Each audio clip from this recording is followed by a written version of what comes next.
Hello, everybody, and welcome to the Cate-Cast, an entertainment podcast. My name is Ezra, and I'm joined by Ahmad and Sawyer. To break down how this works, each of us has brought a topic from each of our three categories. Wait a second. We're not doing that this week.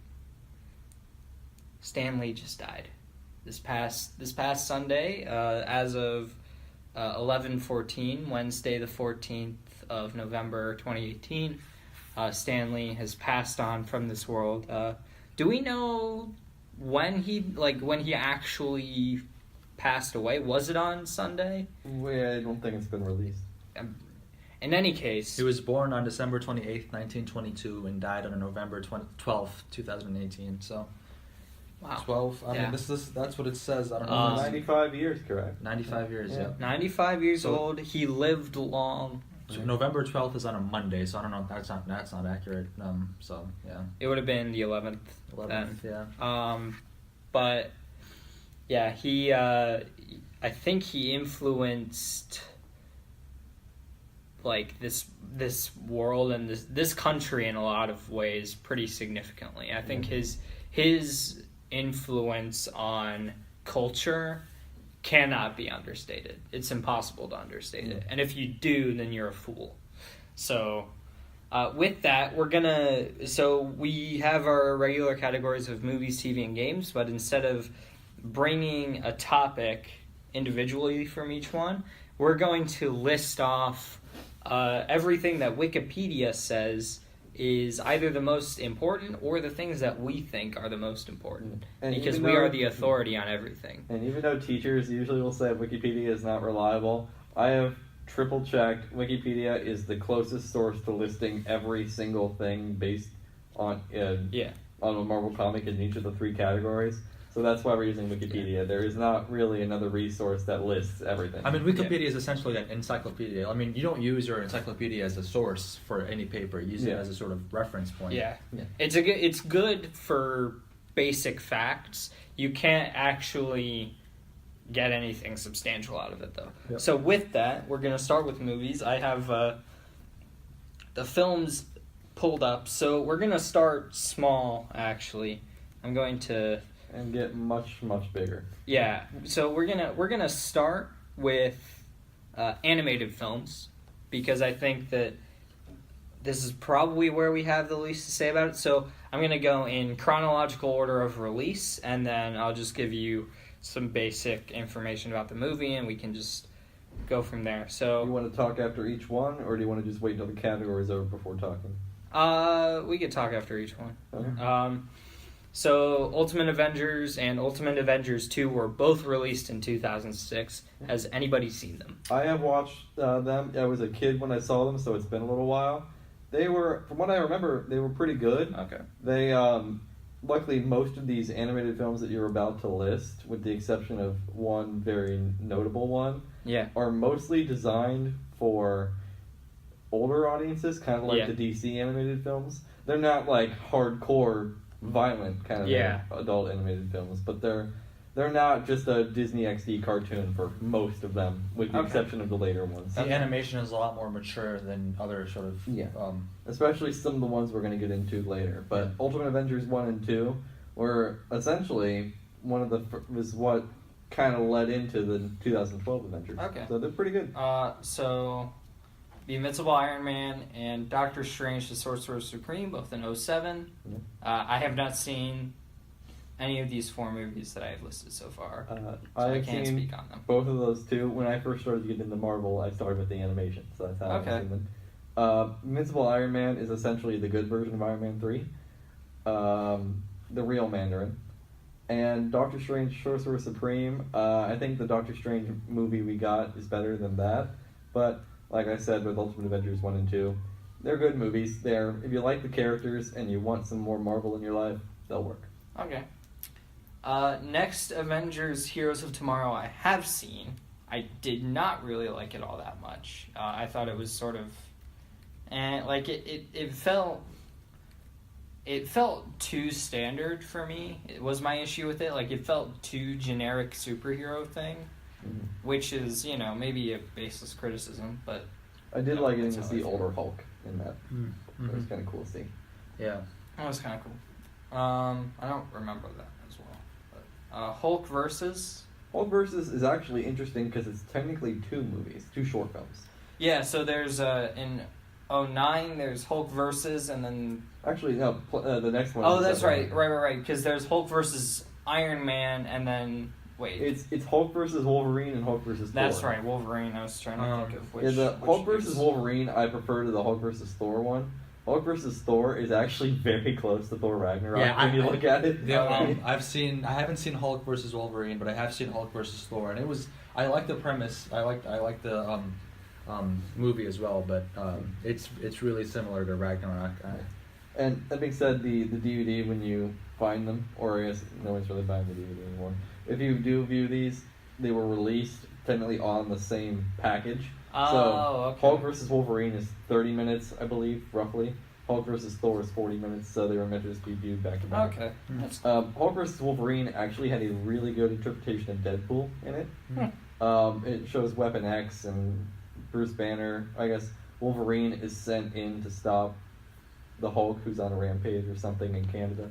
I don't really remember the premise. He's on a rampage in Canada. That sounds like. But cool. basically, long story short, the battle was cool, and I loved their interpretation of Deadpool. Okay. Cool. So Thor. No wait. So then there's Planet Hulk. Haven't seen it. Pretty good. Like I said, it's basically it's the more purified version of the Planet Hulk storyline, rather than Ragnarok adapted part of it. Planet Hulk just kind of distills it down to essentially the basic form and strips out the Thor stuff. Mm-hmm. Okay. Thor: Tales of Asgard. Haven't seen that one. Okay. 2013, Iron Man: Rise of Technoverse and Iron Man and Hulk Heroes United.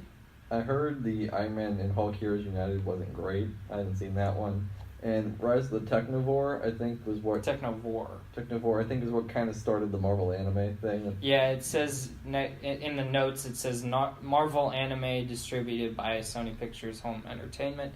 And it was produced by Madhouse, which, if I recall, is a pretty prominent... Yeah, they're pretty prominent in the anime world. Yeah, they've done... Yeah, and we'll go back in the Marvel anime will pop up in the next category, so... Well, that'll be continued. Yeah. Mm-hmm.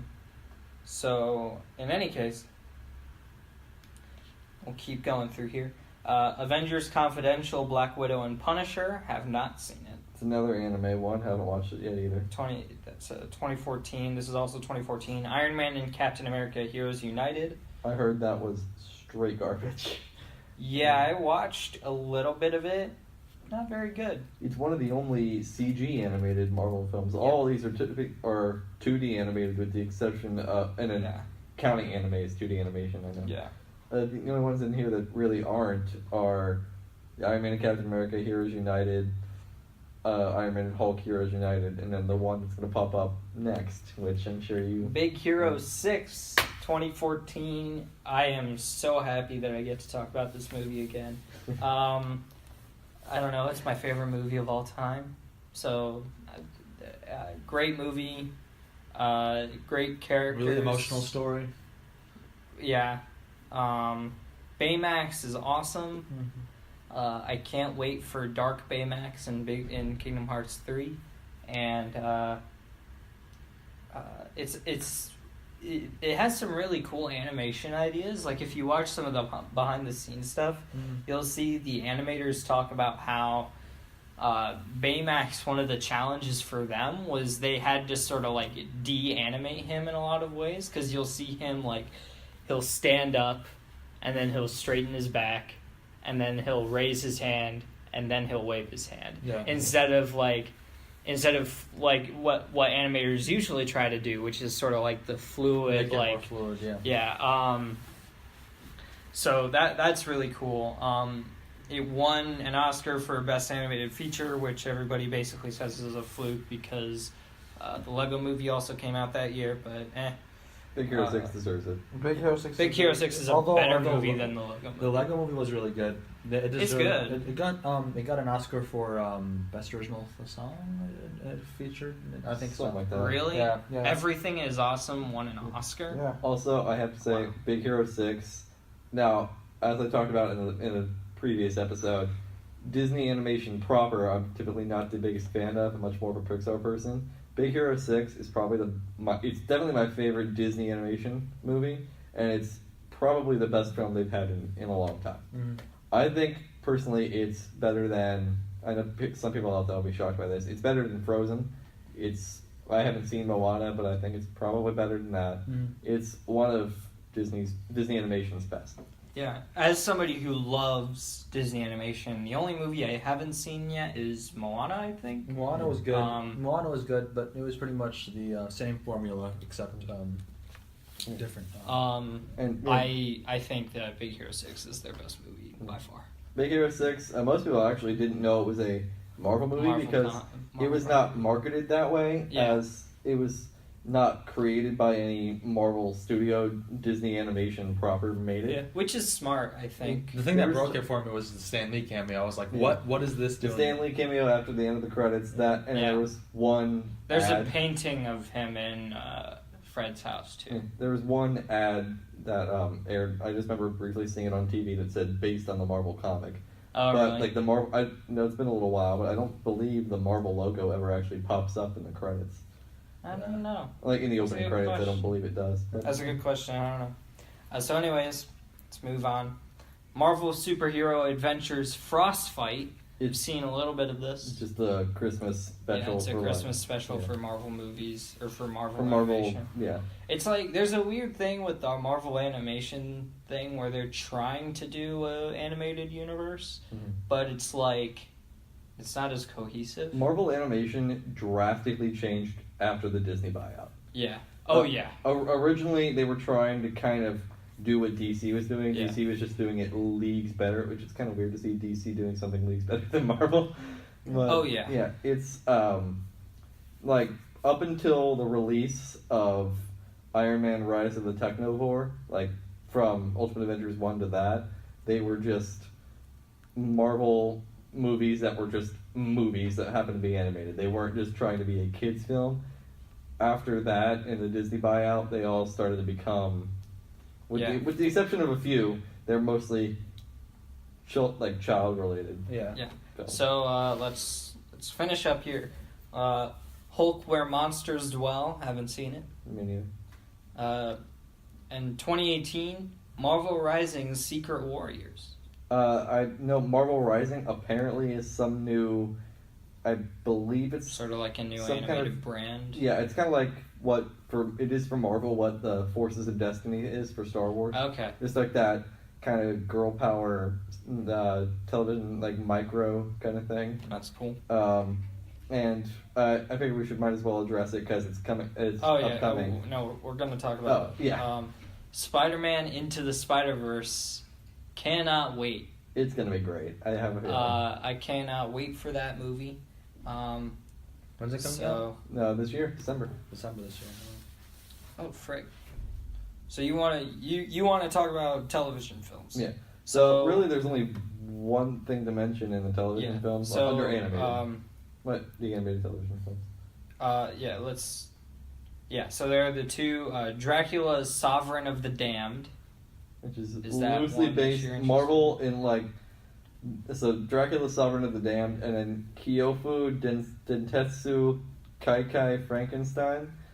Both of those were just Toei Animation. I don't believe they were released in the States, and they were very, very, very loosely adaptations of some limited run monster like Dracula and Frankenstein comics that Marvel did. I don't consider them really to be Marvel at all. I think it's just a Dracula movie and a Frankenstein movie. Goofy. Baymax Returns, 2017. Just the first episode of the TV show. Yeah. Yeah. Was there something else you wanted to talk about? The upcoming one. So we're just going to tie those in. The Marvel Rising. Yeah, there's Marvel Rising, Chasing Ghosts, and Heart of Iron. Both of them are just same thing as the Marvel Rising Secret Warrior. I imagine Heart of Iron is Ironheart. Yep. I don't know what Chasing Ghosts is. Probably some sort of Ghost Rider successor. Maybe. I do want to mention this anime because this is what... we'll talk about that in the TV section. Oh, okay, TV section. Spoilers. Was there Anything else before we get to live action movies that you wanted to talk about, Sawyer? No, I don't believe so. I just wanted to say on the animation to definitely check them out. If you're like, I don't really like, children's movies, I don't really like the MCU movies, at least the Marvel movies, like the animated ones from 2006 to like the beginning of 2013 are worth checking out. They're pretty much just a comic come to life. After that, definitely check out Big Hero 6.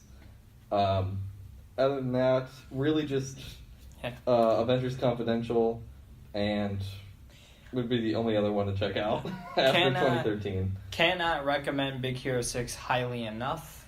So let's move on to the doozy live action films. This is a long list. And we have to... So, in 1944, Republic Pictures put out Captain America.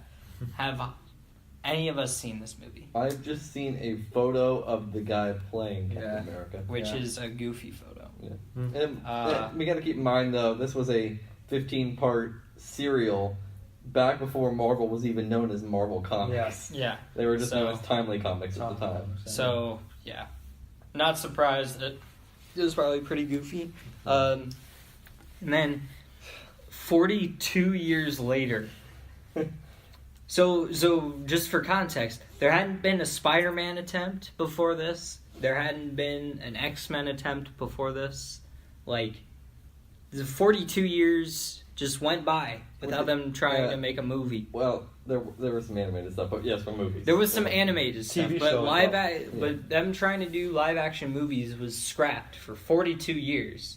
And then the first one that they put out, with Universal Pictures co-producing with Lucasfilm, was Howard the Duck, which I haven't seen, but I can tell you, based on just like the trailer, the small amount of footage that I've seen, is probably trash. I was one of the lucky people who have gotten to see that film. This should have been a warning sign for what Jar Jar was going to become only a few years later. Roughly 10 years later. Do you think Lucas was inspired by this for... So, Lucas, I believe, was an executive producer on the film. Oh my gosh. I don't know how much he had to actually to George Lucas do with it. I just know he was somehow attached to it. The film, actually, Howard the Duck has a cameo appearance in an after-credit scene for Guardians of the Galaxy. Yeah. And it's a funny after-credit scene. Yeah, Howard the Duck, the movie is weird. I wouldn't recommend it for kids, honestly, despite it being a Lucasfilm production. No. There's some stuff in that movie, I don't really want to talk about it on the podcast, but, like, it is... No, yeah, I know exactly what you're talking about, like, and we're not talking about I have it. no idea what you guys are So talking about. we'll bring it up later. Sorry. Or we just won't bring it up. But Howard the Duck, it's weird. If you're a Marvel fan, I would check it out. I would check all of this out if you're a Marvel fan, memes. just for sheer curiosity, or just for the memes. I mean, one of those two. Yeah. Things got a little better after this. In 1989, they made The Punisher. New World Pictures put that out. It was direct to video in the U.S. I haven't seen it. It's got Dolph Lundgren playing the Punisher, the Ivan Drago from Rocky IV. I've only seen Rockies like 1 and 2. Well, it's he does a pretty good job. I've only seen a couple clips. The film, it's very much like a product of like the VHS era. Something you would just see in a blockbuster back in the day and pick up. It's not really like something you would go out and see on the big screen. So 21st Century Film Corporation in 1990 put out Captain America. Haven't seen it. It is straight trash.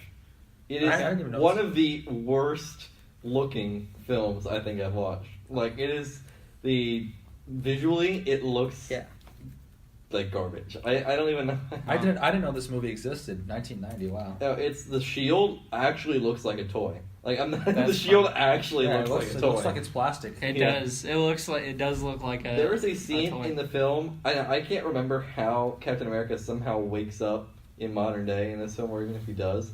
I remember he's launched on a rocket. It's from Europe. Somehow is riding this rocket and flies over the White House and some kid like sees him or something. I think the kid is supposed to be Bucky. I'm not sure. I don't know. And somehow doesn't die. I'm like, I don't understand what happened.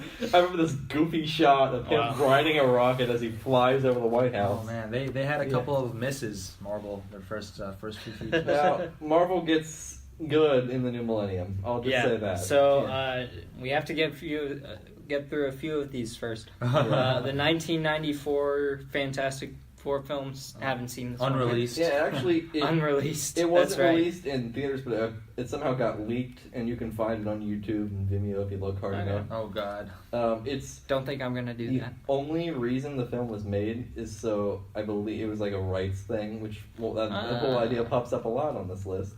But the Fantastic Four film, it was actually, I believe, made by Roger Corman. Who is notorious for low-budget, cheesy movies. Low-budget B movies. I was trying to remember his name. Yeah. So, 1998, this is where it starts to get pretty significant. Yeah, this is where it gets good. Blade is actually really good. Haven't seen it. I've seen Blade. I've seen Blade and Blade 2, but as a kid. And as a kid, it kind of terrified me. Yeah, I didn't know. They're not kids' movies, but they're pretty good. And whenever I talk about vampire movies, I always bring up Blade. Mm-hmm. Okay. Neat. Didn't think it was a vampire movie or a superhero movie, but it was. And then 2 years later, this is when the new age starts. 2000. They're cleaning the slate. New slate. New century. New century. New slate. Whole new world. X-Men. 20th Century Fox. Yeah. Great movie. They get it. This is where I actually start to see these movies. This is where they start to get a bigger production budget, and this is where, and it's also where special effects actually started to get good. And after this film, the success of this film, they sort of propelled them into. All it tells me is that you need a decent script and a good cast, and you can make a good superhero movie out of any. This is where we got the gift that was Hugh Jackman as Wolverine. Yep. That. And the gift of more Patrick Stewart. And Ian McKellen. And more Ian McKellen. Yeah. 2002, Blade 2. I haven't seen it. It's the best Blade movie for sure. It was.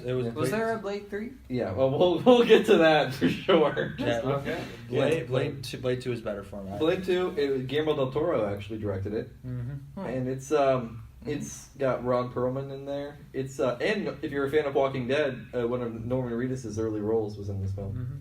Mm-hmm. It's a pretty good movie, pretty good action and comedy. So are the Blade movies action movies? They're horror action. They're not particularly scary. I mean, if you're a kid, they'll be scary, but they're not horror films. But they're not necessarily blockbuster action movies. Okay, they're assassin movies almost. I wouldn't quite say assassin. They're kind of you watch it on a Sunday afternoon on TV, or kind of like The Punisher. You got the VHS at Blockbuster and came back to watch it. Okay. But all right. we get a gem. We get a gem in 2002. We get an okay movie. No, a gem. Nominated for 2 Oscars. Nominated for 2 Academy Awards. The original Spider-Man. Nominated for two Oscars. Columbia Pictures Spider-Man. We get the icon named Tobey Maguire. I mean, come on. And Willem Dafoe as Green Goblin. And James Franco as Harry Osborn. Norman Osborn. And Harry. And J.K. Simmons as... Okay, J.K. Simmons as J. Jonah Jameson is one of the greatest castings in history of castings. It legitimately is one of the most genius...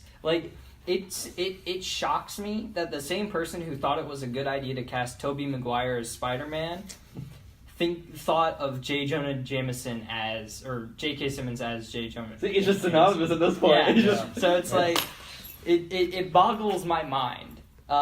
So all I really have to say about this is it's been a while since I've seen it, and all of the stuff that I see from it looks so goofy that I can't even take it seriously. Well, it's supposed to just be a comic book. I'm not viewing it as a serious movie. I mean, there's literally a scene where Green Goblin goes, "I'll get you, Spider-Man," and flies off on a smoking glider.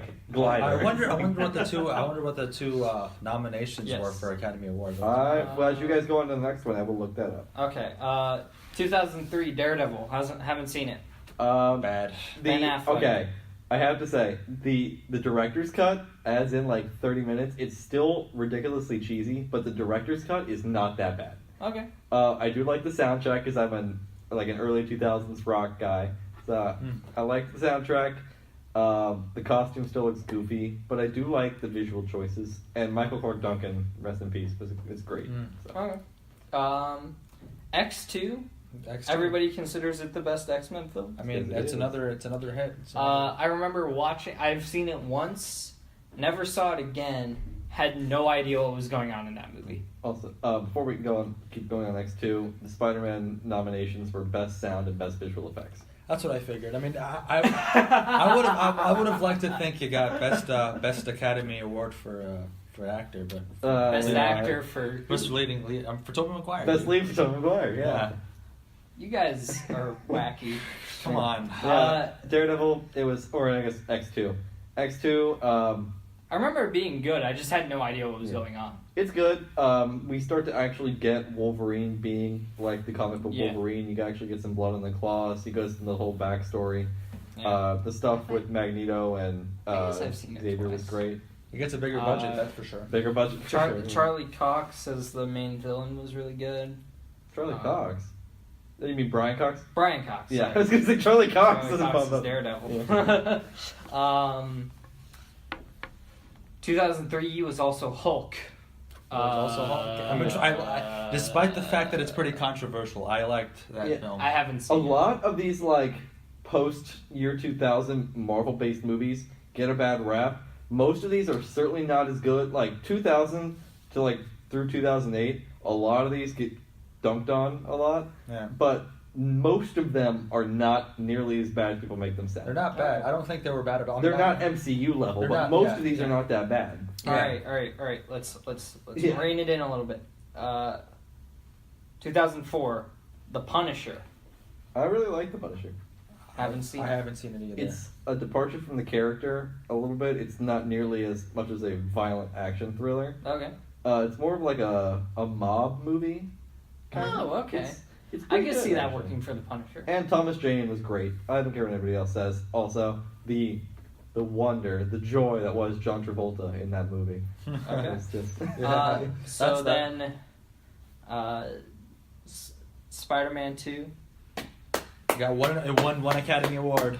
Easily the best in the Sam Raimi Spider-Man trilogy. Doc Ock is great in that movie.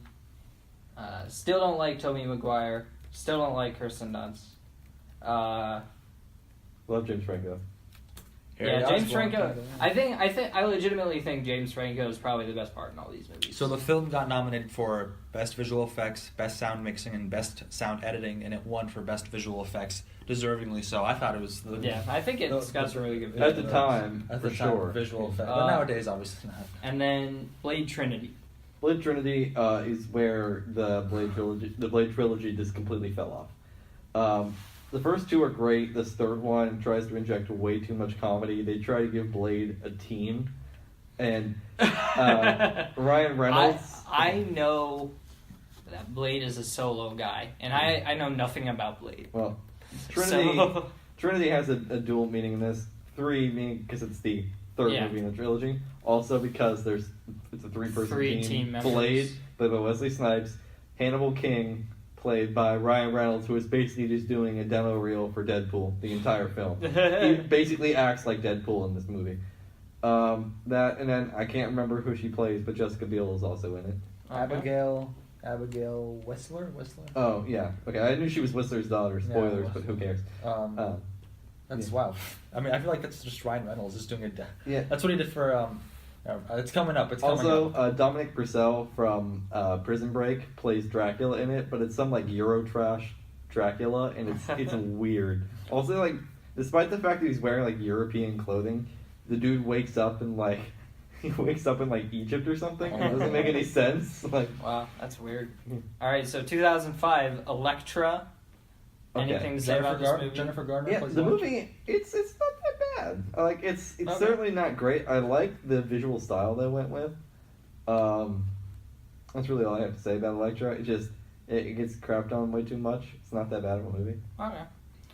Fantastic Four. I liked it. I liked Fantastic Four. I don't mind it. Yeah. As a kid, I loved it. I haven't watched it since then. But, like, they're similar to the Spider-Man trilogy. They're not meant to be taken seriously. They're just meant to be a comic book on screen. Yeah. I do think the Fantastic Four movies... I think my key issue with the Spider-Man trilogy is that it's trying to juggle a lot of different tones and doesn't have any idea of how to do that because Sam Raimi is not good at that. So the movies just sort of feel tonally inconsistent the whole time.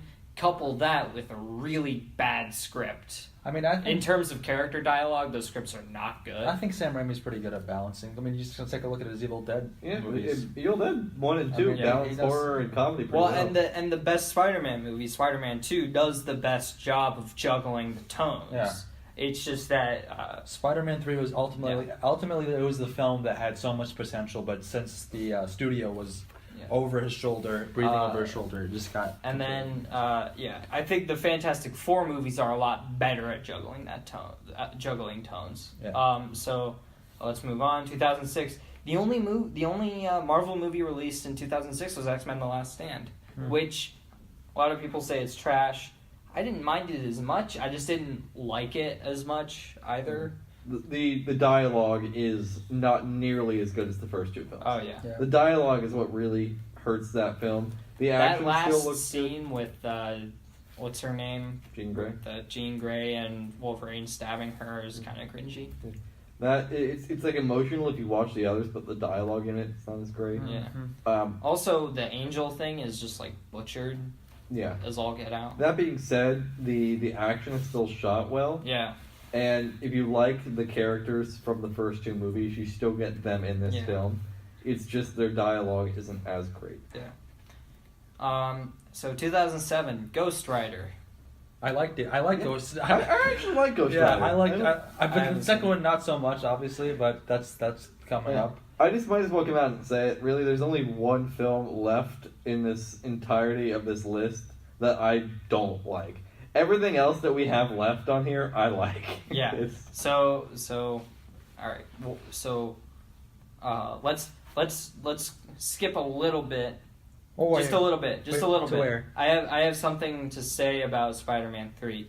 But first, But first, we have to talk about Fantastic Four: Rise of the Silver Surfer, which I found relatively inoffensive. If you dislike the first film, you won't like Fantastic Four: Rise of the Silver Surfer. If you like the first film, you will like that movie. I liked both films. Yeah, I think it's a fun time, and the chase scene between Silver Surfer and Human Torch in New York is actually really cool. It's really cool. I love the way they shot it. They did Galactus in that movie, right? Yeah. Not a true version of Galactus, but a version called Galactus. Yeah. That was the only problem I had with the movie, is it's not the real Galactus. It's not actually Galactus. It's essentially a giant space cloud. Oh man. Sorry. Just brief tangent. Do you think Galactus is going to be in Avengers 4? If the Fox deal goes through, they'll put an after credit scene. Cool. If it doesn't, nope. Alright, so let's jump back a little bit. Spider-Man 3. I rewatched it this past weekend, and then on stream, I was fighting a boss fight. I was about to fight a boss fight, and I said that if I beat it in one try, which I think I did, then I would talk about Spider-Man 3 on the podcast. This was before I knew that Stan Lee died. So, now that we're here, I have to say, I rewatched Spider-Man 3. It's still a bad movie. It's still a really bad movie. Oh, man. But it's not as bad. It's not the worst movie of all time.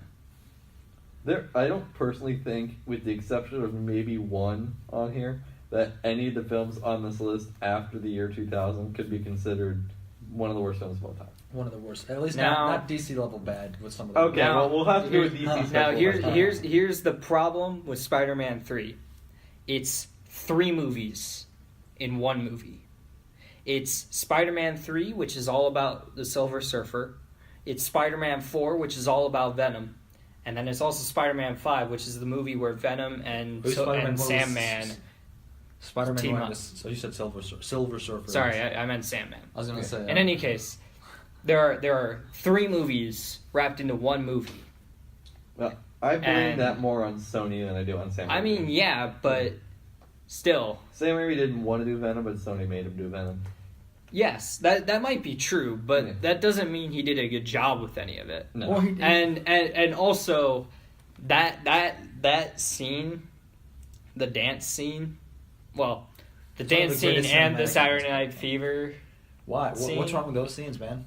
Have was- you watched those scenes? Yes, I have. Okay, They this are film trash. Is not that bad. It's not bad. It's certainly. But those scenes are trash. Yeah. You have to admit they're trash. Okay. Well, what I do admit is Tobey Maguire saw something in the character. How would Spider-Man He act may have if he seen was something in the infected by this character, Venom but symbiote? Come on, I feel like if Okay, the song is what I don't like, really, more than anything else.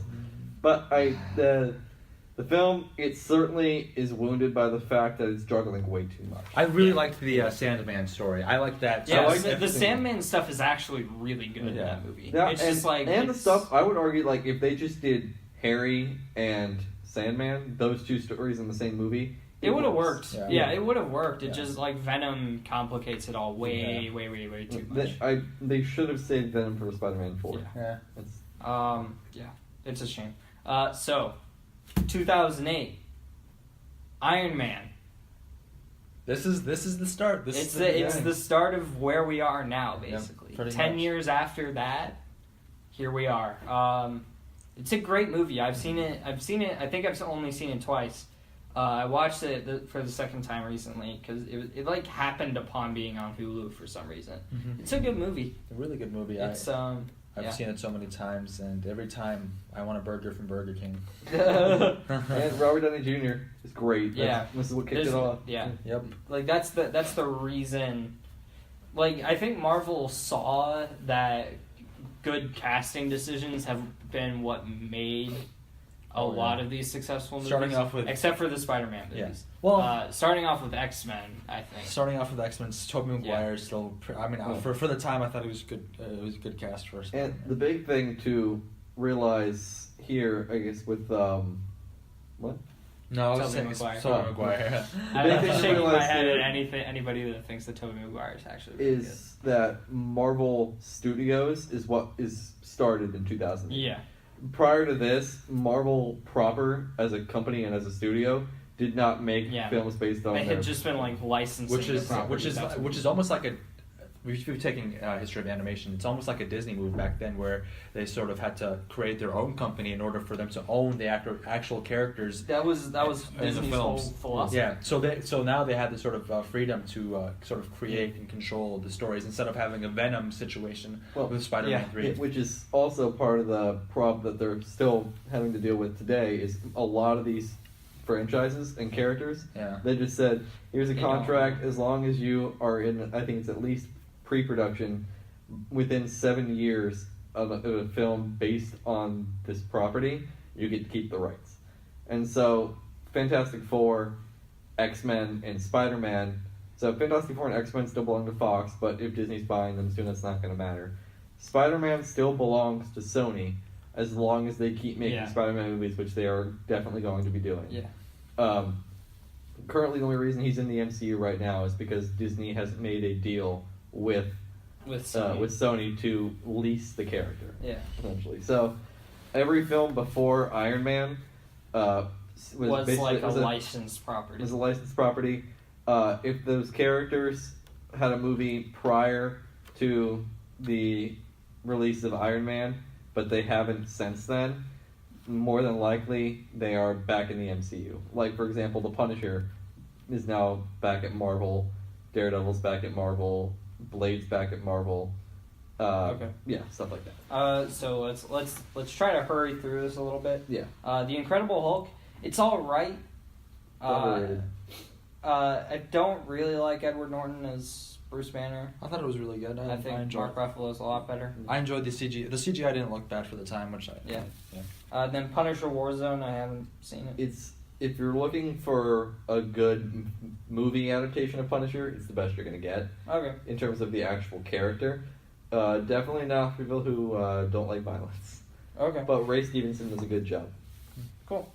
2009, X-Men Origins Wolverine. Okay. Eh. Hugh Jackman's great. Liev Schreiber's great. All the actors in it individually are great. It's a weaker script. It's a really weak script. It's a weak script, and it's also muddied by the fact that they completely ruined Deadpool. Oh yeah. I really enjoyed this film when I first saw it. I like the opening credits. I thought that was really The opening cool. credits was the best part of the movie. It was, That's but funny. for the most part, this is it's I usually it's a unanimous opinion that it's not good, but I Yeah. liked it. Like I enjoy it. It's just the script is really weak. Yeah. Yeah. But Iron Man 2. That's hurts It's- is not Iron Man not 2. good. No, Iron Man 2's got a good script. I thought Iron Man 2's 2 got a good script. Iron X-Men Man- Origins Wolverine does not. So Iron Man 2, I like it. I liked it, even though it's not really that. It's more Iron Man, and I'm okay with that. Yeah. I think out of all the MCU movies, with the exception of maybe Age of Ultron, it struggles with setting things up while also telling its own story. Yeah. A lot of Iron Man 2 is, hey, the Avengers is coming. Yeah. It's a lot of Yeah, Iron Man That's 2. a lot of Iron Man 2. 2011, we were gifted with Thor. More importantly, we were gifted with Chris Hemsworth and Tom Hiddleston. So that's all I basically have to say about Thor. Really Good, yeah. I like Okay. it. X-Men First Class, I like it. Yeah, it's really good. Really good. Yeah. James McAvoy and Michael Fassbender are great. Yeah, they are. Yeah. Like, if I didn't know about Ian McKellen and Patrick Stewart before them, I would have thought that they were perfect in their roles, and I still think they're perfect. So let's just keep going through this. Captain America: The First Avenger, my least favorite Captain America film, but it's still pretty good. Yeah. I like it. It gets the 40s aesthetic. Yeah. Yeah. I liked it. Ghost Rider: Spirit of Vengeance. Is a fun time. It's super cheesy and it's not a particularly great film, but it kind of gets what it is, and it's kind of like a B movie Okay. vibe. The action's fun. Idris Elba, I believe, is in it. I could be completely wrong. I think but so. I he's think in he it. is. But Idris Elba is always good casting. I haven't seen And it. Nicolas Cage is hilarious in the movie. It's but unintentionally so. Yeah. But great. Yeah, Yeah, we gotta bring up what started it all essentially for the MCU. It started The but it hit it Avengers. big. Yeah. 2012. This is apparently the first time that Walt Disney Studios Motion Pictures started distributing Marvel films. So they already owned Marvel Studios Yeah, prior to this. but this is one that actually became the distribution was on them. Yeah. The only other MCU movie after this that Disney, I believe, didn't distribute is I think Iron Man 3 Paramount distributed. What is Iron Man 3, who yeah, is Paramount Spider-Man distributed Homecoming distributed by? Spider-Man Homecoming Probably was Sony. 21st. Yeah, distributed by Sony Pictures. Yeah. Yeah. Yeah. I don't know what else to say beyond it's a great movie. I've seen it upwards of 11 times. At this point, it's probably the most iconic Marvel movie. It was mind blowing. It's the most iconic, but it's definitely not the best. I thought No, it was. it's not the best. It's a fun film. I would not call it the best Marvel-based movie. Marvel It's made easily not the best. I was growing up. It was mind blowing. It was like, wow, you have multiple sort of universes, multiple movies coming together. That was unheard The of. first time I saw this and that scene with Iron Man and Captain America on the same screen together was mind blowing. Yeah. Yeah. I had never even found that was ever going to happen. Yeah. And it was. Yeah. So- Nowadays, it's just like, oh wow. Yeah, it's amazing. It's like now Justice League is like, eh. Yeah. If Justice League came out the same year as Avengers did, or like a year after, I would have loved that. I mean, Yeah, Yeah. I think I was it longing. would have been a lot better for Avengers. Unfortunately, they were just off the heels of The Dark Knight Rises, so it was like, yeah. And they had a lot of setting up to do. I think I actually remember seeing a Dark Knight Rises trailer before in the previews before Avengers. Yeah, I mean that's Which I probably, think is really it's funny. probably true. So anyways, moving on. The Amazing Spider-Man was also that year. I liked it. It's pretty good. Yeah, I wish it was Spider-Man 4, but for what we got, Yeah, it it wasn't was that good. bad. Yeah. I like the suit. Yeah, the suit's really cool. I think, I adore Andrew Garfield as Spider-Man. I think his portrayal, especially of Spider-Man in the suit, is maybe my favorite portrayal of Spider-Man in the suit, period, except for Spider-Man PS4, but we'll talk about that later. I think Emma Stone and Andrew Garfield have a really good they have the best really, out of all of the romantic interests with Spider-Man in live action. Yeah, they are definitely the best. I think there's a good argument to make that they have, in terms of like live action Marvel adaptations, the two of them have the best chemistry. Oh, yeah. So yeah, let's move on. Iron Man 3, I like that movie. I really liked it.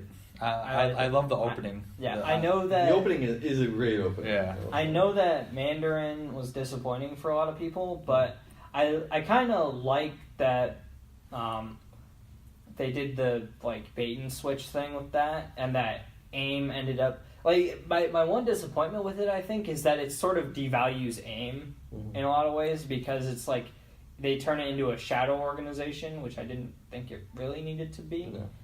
Like Iron Man 3, I don't dislike it. I just wanted a different movie than what I got. The opening is great, and I enjoyed what the at least what they started to do with the Mandarin before the reveal. I liked how they had Tony grapple with what his place was now that he's been with the Avengers and seen what all these different people can do.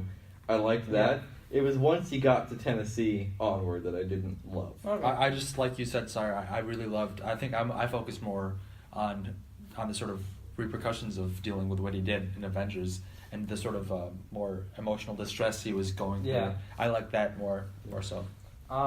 So let's move on. The Wolverine. Highly underrated. Yeah, I like that movie. It's essentially the prototype for what Logan would later become. Yeah. Is it really underrated? It is very underrated. It's funny, like all of the Wolverine solo films are like get progressively exponentially better. Yeah. The Wolverine, it's just kind of what I love about it is, with the exception of some scenes I don't want to spoil because not many people have seen this, so I don't want to spoil it. And have you seen them all? Oh, I've seen it multiple times. Okay. I mean, actually, I was going to. I don't care how many people haven't seen it. I was going to spoil the heck out of this movie. No, the scenes, really the only scenes in it, spoilers for anybody who cares, that connect to the X-Men's overarching storyline the death of Jean Grey. Yeah. There is a bunch of setup for Days of Future Past. Yeah, which is really good because that made Days of Future Past a lot more better for me. Which, of course, they set up this whole Wolverine solo film and they completely wipe it from the canon in the next movie. Yeah. So, and then Thor: The Dark World. Not as bad as people say it is. That's kind of also underrated. I liked it. Christopher Eccleston did the best of what he got, but he did not get much. I would argue is the weakest Marvel villain. Oh yeah. Of the MCU. Oh yeah. In an MCU of weak villains, he's the weakest. Yeah. 2014 best Marvel movie. MCU Captain America: The MCU Winter specifically. What's the best Marvel movie? We haven't gotten to it yet. Controversial. What the heck are you talking? Oh, I think. Yeah, you know what I'm going. I have a few ideas. I think it's the best Marvel movie. Definitely the best MCU movie. Cap Winter Soldier.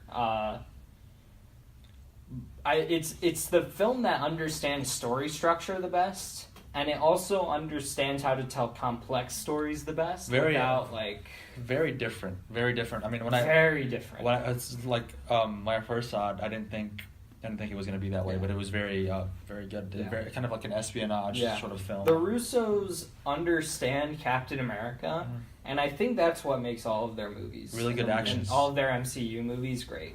Yeah, they understand Cap, and the character dynamics are what sell that movie. Especially what I loved about it is while there's humor in it, and the humor is funny, unlike with Iron Man 3 and Thor: The Dark World, where the humor breaks the tension in the scene. Captain America: The Winter Soldier, the humor does not break the tension. You still get great tension, but you also have those moments of levity and comedy. Whereas, like, an example would be the opening with Steve and Falcon. Yeah. Where they're jogging around DC. Yeah. And he's like, "Oh, here's things that you missed when you were asleep for 7 years." That's a great little detail in they talk about how when they distribute it to different countries, It's a different list in different countries. there's a different list in different countries. I think that's great. I like how they had that little moment of levity in there, but Yeah. there's still some serious Yeah. moments. Whereas something like Iron Man 3, they'll have this huge moment with the Mandarin, and then the next scene it's a joke and it breaks the tension. I like how Winter Soldier handled it. So we have to keep going. Yeah. The Amazing Spider-Man 2. I liked it. Better version of Spider-Man 3. Okay, I like the chemistry in it. The other problem, just like with Spider-Man 3, they try to do way too much. Yes. That's basically my main thing. It's like, it's a more well-written version of Spider-Man 3, but it's hard to make Spider-Man 3 a good movie. I think you cut Electro from this movie, even though Jamie Foxx didn't do a horrible job. I think you cut Electro, you just do Harry and the Rhino. Just have the main story be about Harry and Peter, and then occasionally Rhino's doing something and Peter has to swing in to stop it. Or just do Harry and Peter Parker. Yeah. Just do Harry and Peter, and then the rest of it, and the whole thing is the death of Gwen Stacy. Yeah. Because the death of Gwen Stacy basically has nothing to do with Electro. Well, I mean, that was a really good sequence. The clock tower sequence, I liked. Yeah, it was good. Electro's essentially just he's the whole middle part of the movie, and it has nothing to do with the end. Yeah. Really. Yeah. I really like Harry Osborn. It sets up movie. Homecoming in a way. Well, and it also sets up an entire universe that we're never gonna get. Oh, that's right. I'm sad that we never got a Amazing Spider-Man versus the Sinister Six. I would have also liked to have seen what they were going to do with Amazing Spider-Man 3. Yeah. I would have liked to have seen what happened there, but I'm also glad we got Tom Holland. Yeah. He's great. Alright, X-Men Days of Future Past. Great movie. It's my favorite X-Men movie. Not counting the solo Wolverine films. It's my favorite X-Men proper movie. Okay. And then Guardians of the Galaxy. Great movie. Really surprisingly good. It was the movie that proved that Marvel is basically invincible at this point. Nobody knew who Guardians of the Galaxy was. Controversial opinion. I didn't love it when I saw it. Really? I enjoyed the film. I am but shocked. I wasn't like, oh my gosh, this is the most amazing movie I've ever seen. Yeah. I was just like, okay, fun time. Yeah. But I didn't come out of it going like, just raving about it. I just had a good time. Yeah. It's my same complaint with Iron Man 3 and Thor the Dark World is here, where humor breaking the tension of the action. Okay. I think that's that's the identity of the Guardians of the Galaxy, though. Yeah. So it's like... This is where you see the switch. This is where the Marvel starts to realize that maybe comedy isn't as bad in these films. Yeah. It was mainly just the spoilers for the one person who hasn't seen Guardians of the Galaxy. That scene at the end with the dancing with Ronan. Oh, yeah. That, I was it completely makes Ronan not menacing in the slightest. Yeah. But that's most Marvel villains. I feel like at this point, except for Thanos, I don't really watch Marvel for its villains anymore. Yeah. So at the same time, though, I would have liked to have seen an actual, making Peter Quill an actual. Okay. And then Ant-Man. Oh wait, no. Sorry. Avengers: Age of Ultron. One of the best trailers, not the best movie. The trailer is great. That teaser is one of the greatest trailers I've ever seen. I was extremely excited for the movie. Yeah. And then I saw the film. I still really like it. Well, so the first half of the film was really good, but then just falls off. It goes just downhill from there. Well, I think part of it is that Joss Whedon basically had to figure out how to do the first Avengers movie again, which he never should have tried to do. Yeah. He should have done something completely different, but instead he sort of had to fall back on the old formula. Yeah. And then, but I still think James Spader killed it as Ultron. The introduction of Vision was good. Scarlet Witch and Quicksilver were good. Yeah. Except for the accents, but I can forgive them. And then... the introduction to Hulkbuster. Yeah, the Hulkbuster scene is really cool, but my one issue is the Hulk Black Widow romance thing.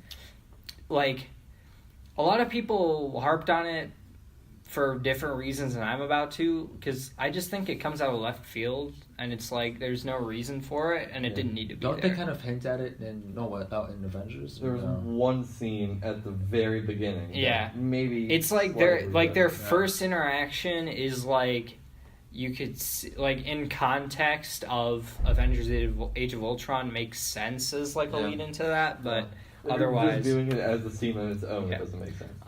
And then Ant-Man, the most creative Marvel movie. Yeah. Definitely the funniest. Yeah. Paul Rudd is I love the set pieces in that film. Yeah. Like I adore them. And see, Ant-Man is how I wish Guardians did the humor. It has hilarious scenes, and the character gets the comedy, but when something serious happens, he's like, oh crap, I better listen up on this. Yeah. That's what I wish Guardians did, is how Ant-Man does it. Okay. Fantastic Four. Haven't seen it. One of the worst films I've seen. I didn't finish it. I watched like the first half and I stopped. The film is unfinished. It's like they just were halfway through editing and just stopped and released it. Yeah. I could go on, but I will say that because we're already pressed for time. Yeah. I haven't seen Deadpool. Can't say anything about it. It's great. Really good. Really good. It is hilarious. I mean, Ryan Reynolds bounced back. Ryan Reynolds is like perfect for that role, so I can. I also think see it was a great perfect. decision to completely just disregard the X-Men canon and just pretend like it doesn't exist. But also play and make. But jokes also about address it. Yeah. And then Cap Civil War. Wow. Next Good to movie. Winter Soldier, So my favorite. I think that one of the quintessential things to realize about this movie is that if you talk to somebody about Captain America Civil War and you know what their opinion is on it, I think you know what their opinion is on the Marvel Cinematic Universe in general. Yeah. Because I think like it's not the best Marvel movie, but it's still great. And the Russos definitely know how to make a Marvel movie. Mm-hmm. So, but there are a lot of people who did not like this movie. And so, like, and then those people are more likely to just not like the MCU. Mm-hmm. So it's like, I think that this movie is pretty quintessential in terms of, like, its place in the MCU. Mm-hmm. Not even just story-wise, just in general. We finally get to see Spider-Man join. Yeah. Avengers after a long, which is cool. And I think the one main worry I had when this movie was coming out that they completely avoided was making sure that it still remains a Captain America movie and not just Avengers 2.5. 2.5. It was kind of an Iron Man movie. I still believe it was very much a Captain America movie. Yeah. And it juggled these characters. Everybody had, even the smaller characters, had sort of an arc in it. But except for Ant-Man. And I would argue Spider-Man didn't really have an arc in it. Yeah, no. But it still remained a Captain America movie first and foremost. So, X-Men Apocalypse, did not hate it. Yeah, it's not bad, but it's coming off of Days of Future Past, which was great. Yeah. Did like seeing Sophie Turner, Sansa Stark, as Jean Grey. And James McAvoy and Michael Fassbender are still killing it. Yeah, I've only seen the Quicksilver scene. Really? Yeah, I haven't seen the film, even though I love the Quicksilver scene. I can't wait for the Quicksilver scene in Dark Phoenix. Well, we'll get there. So Doctor Strange, pretty good. Yeah. It's just Iron Man again. It's Iron Man for the third time. All right, Logan. Yeah, for me, it's my favorite Marvel-based movie. It does emotion beautifully. Yeah. It understands the character of Logan. I would argue it's one of the only character pieces based off of a Marvel property. Yeah. And it doesn't get completely bogged down by, we have to have an action scene here. It's character first, and it's a perfect send-off for Hugh Jackman and Patrick Stewart. Yeah. I think it's a bit too gory for me. Like, if it had just toned down the gore a little bit, it would have been perfect. But I was like, at some point, I was just like, oh my gosh, like, how many times is he gonna ram his claws up somebody's jaw and through their head? It was awesome, man. Like, he did it so many times in that movie that I was just like, okay, like. That being said, it's not R for the sake of we have to have an R-rated Wolverine movie. No. It's R based off this plot had to be R-rated. Yeah. It had to be. It's just another one of those. It's if it wasn't R, it wouldn't have been as good. And the fact that it's such a good Western film. It plays off of Western genres. I mean, it's really good. I am really disappointed. Who played the scientist villain? I don't even really remember. The movie is not good because of having a villain. It's good because it understands. Yeah. I mean, but I was disappointed that guy didn't have more to do. Boyd Holbrook played the guy with the metal hand, but I don't know about the other guy. The head scientist guy. I'm trying to remember his name. I can't. I really like him. He was in an episode of Doctor Who that I really liked. I just don't remember his name. So, anyways, let's move on. Guardians Volume 2. I like it more than the first. It's better than the first because it actually takes this sort of villain a little more serious than. Kurt Russell. I'll always take some Kurt Russell. I really like it. Spider-Man: Homecoming, probably the best Spider-Man movie. Yeah. That's Spider-Man PS4. Okay, well. But it also it is the most New York of the Spider-Man movies. Oh yeah, I love that the Stan Lee cameo moment is fantastic. I love that we didn't need to have an origin story. People understand who Spider-Man is. You know who Spider-Man is. Let's go. Let's get right into it. And then Thor Ragnarok, best Thor movie. Thor movie. Oh, that's We talked about Hulk versus Thor, and it really reminded me of this. Yeah, and Planet Hulk. There was moments when I was watching the movie, I'm like, that's just the dead in Planet Hulk. Yeah, exactly. All right, 2018. And you, the doozy of Marvel-based films. So you have some really good films, and you also have some mediocre, and then some that are. Actually, I haven't heard about this one. What's that? Well, I know what you're pointing out. We'll get to it. Black Panther, fantastic. You started off the year really well for Avengers. It is. I mean, the significance of the film obviously can't be understated. Yeah. First superhero film, like in terms of like live action, except for Blade, to star a black superhero. About Steel starring Shaq in 1997. Basically an all-black cast, except for Andy Serkis and Martin Freeman. I mean, what can I say, right? Here's your token Tolkien white guys joke.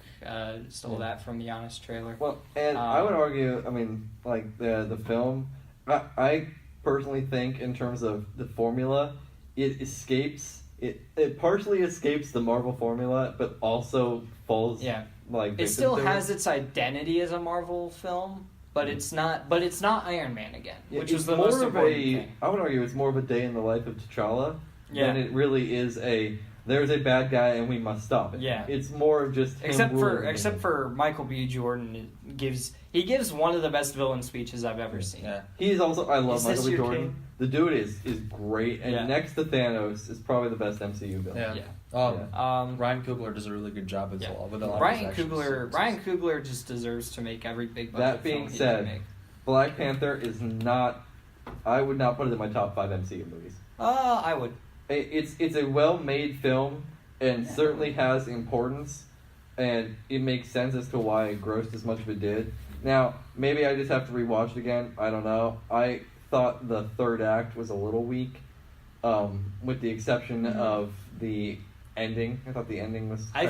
I think Chadwick Boseman's performance outdoes any of the weakness of the script. The performances are what I liked most about the movie. We had to keep going. So we gotta move on.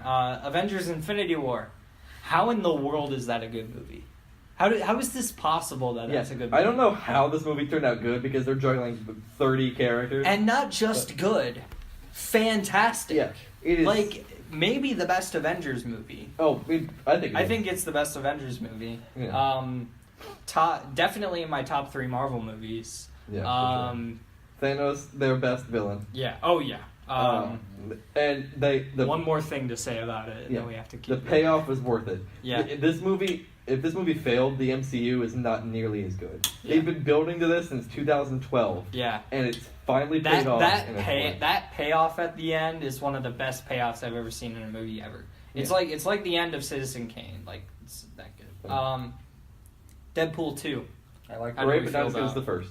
Okay. Yeah. Ant-Man and the Wasp. Great, but not as good as the first. Yeah, I feel the same way. Good palate cleanser for it. Good palate cleanser, and it's fun. We have a whole section of this movie on a previous podcast, so go listen to that. Venom. Two sentences. Sony still owns it. No, miraculously. I mean, we're getting a sequel. yeah, and they had a 20-minute clip of Into the Spider-Verse, so that essentially the film was just an advertisement for Spider-Verse. And then, so this is, I know what this is. Once Upon a Deadpool is just the PG-13 release of Deadpool 2. So they're, in order to, because apparently I think it was Alita Battle Angel or something like that, Fox was supposed to have a movie this holiday, but it got pushed. So in order to have something in the holiday season, but in order to make a PG-13 Deadpool 2, they've had to cut out so much that they're mixing together footage from Deadpool 1 and 2 to make Once Upon a Deadpool. But they're also adding in 15 minutes of new footage, and they're framing it like, I think it's like Princess Bride, where they're bringing back, I think, Christian Slater, right? Or, Yeah. Or whoever the kid was in that movie. But a grown-up version of him and Deadpool telling him the story of Deadpool 1 and 2. Oh, that's fun. That sounds like fun. I'll probably check it out. It's if you've already seen Deadpool 1 and 2, not a whole lot of new material here, but if you just want to see them in a PG-13 form. So we're finally at the end of this list. Let's just run through these things. Captain Marvel, really excited for it. Avengers 4. Untitled Avengers 4, you mean? Everybody's calling it Avengers 4. Avengers 4. Really excited for it. Dark Phoenix, great trailer. Probably going to be the last X-Men movie at Fox. And then Spider-Man Far From Home. I don't see a world in which that movie is bad. And then the New Mutants, I don't think is actually going to be a movie. I'm cautiously optimistic. There is a trailer out, and I like the cast they have. Is there a trailer? Yeah, the trailer came out like a year ago. Oh, probably more. Yeah, than that. Wasn't this movie supposed to come out? It was supposed to come out April of this year. This year, yeah. But it got pushed. I don't think that movie's actually going to happen. I think if it does come out, it's just going to be straight to some kind of streaming service. Yeah. It's all subject to what happens with the Fox deal. Yeah. So, with that, we are an hour and 6 minutes in. Okay, television series is our next one. Let's cut out like a ton of the early stuff. Yeah. Real quick, I also want to mention TV films because it's TV. I want to briefly mention them. Nothing really to talk about here. Just wanted to list them. In 1977, there was. We already talked about these. We talked about the animated ones, not the live action ones. No, we talked about television films.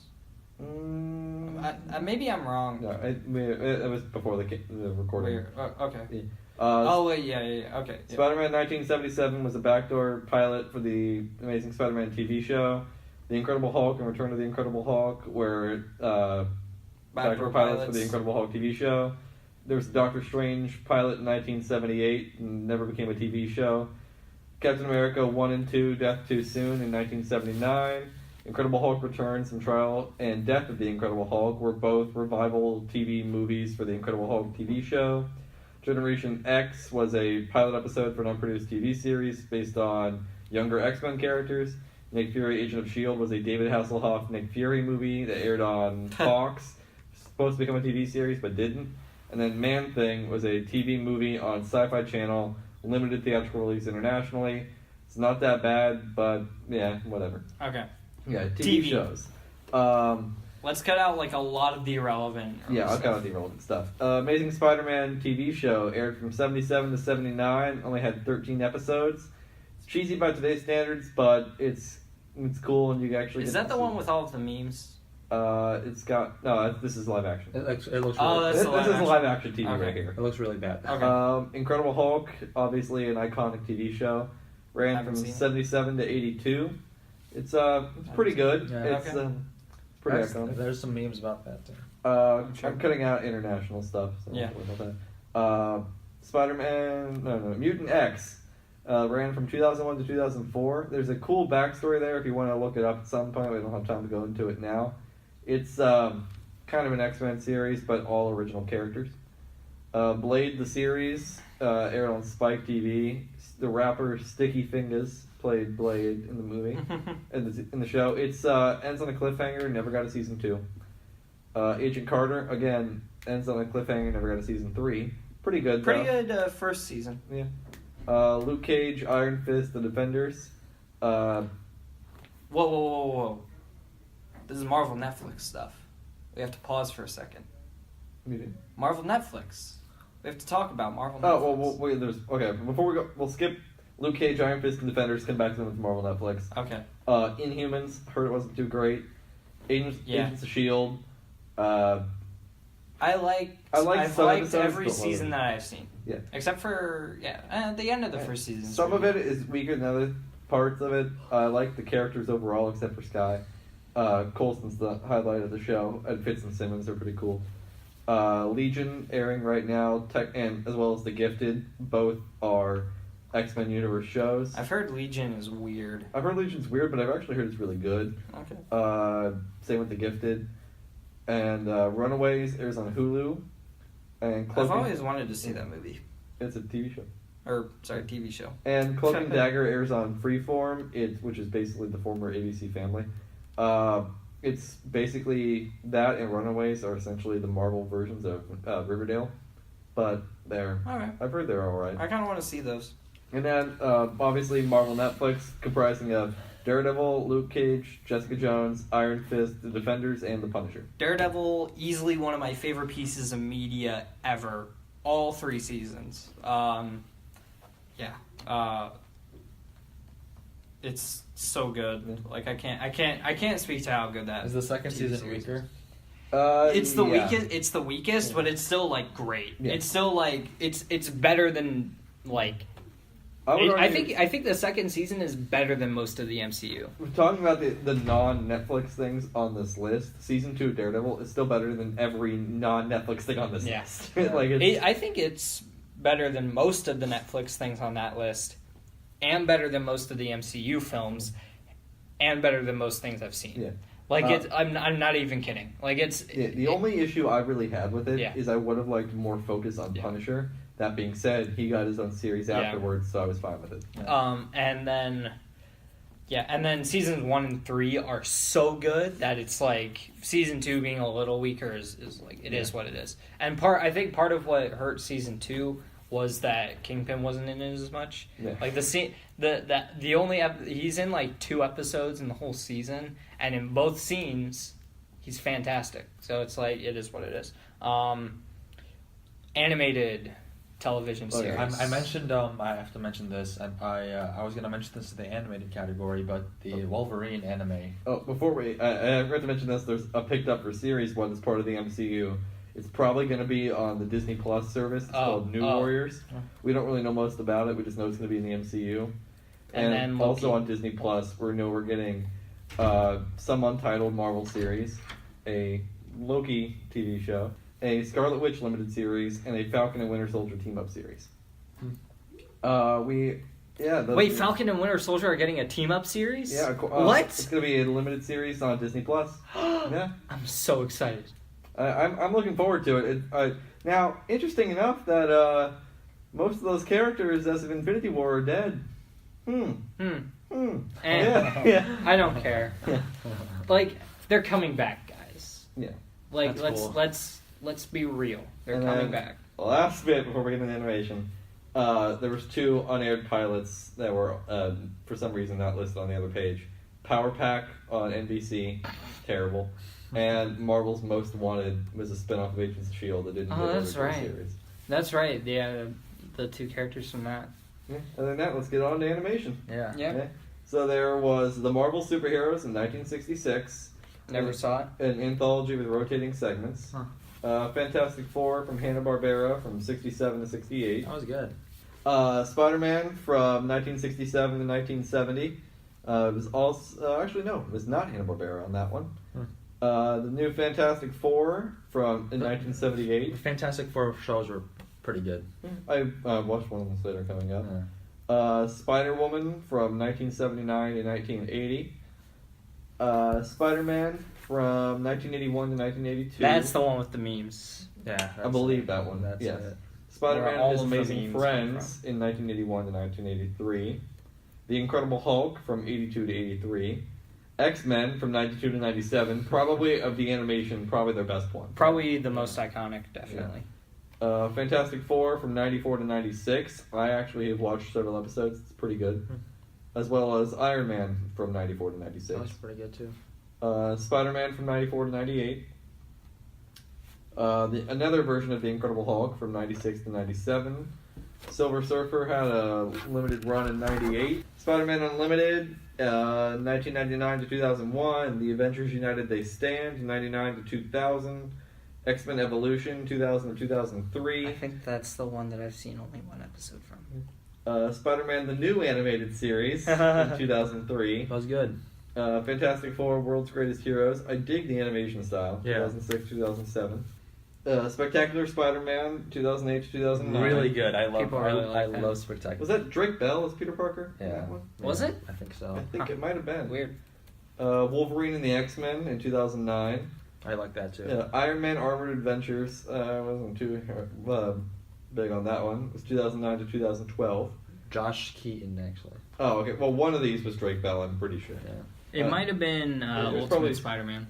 Yeah, Ultimate or Spider-Man maybe it was was also- Spider-Man Unlimited. I don't know. Spider-Man One of Unlimited them. was. There was a Spider-Man series, I'm pretty sure, with Drake Bell. The Superhero Squad show from 2009 to Oh, 2011. I forgot about that. I remember watching it as a kid. That being said, it is not good. Yeah. Okay. Ultimate Spider-Man is with Drake Bell. Okay. The Avengers, Earth's Mightiest Heroes. I actually really like that cartoon. I Pretty like good. It ran from That 2010 theme to song is 2013. awesome. Yeah. I like And it felt like out of all of like the rest of the Marvel animated stuff that I've seen, which I've only seen a very limited amount of, it's got the most like comic book feel about it, I think, which is one of the coolest things, I liked think. it. Anyways, keep going. Okay, so the next one is lost my place here real quick.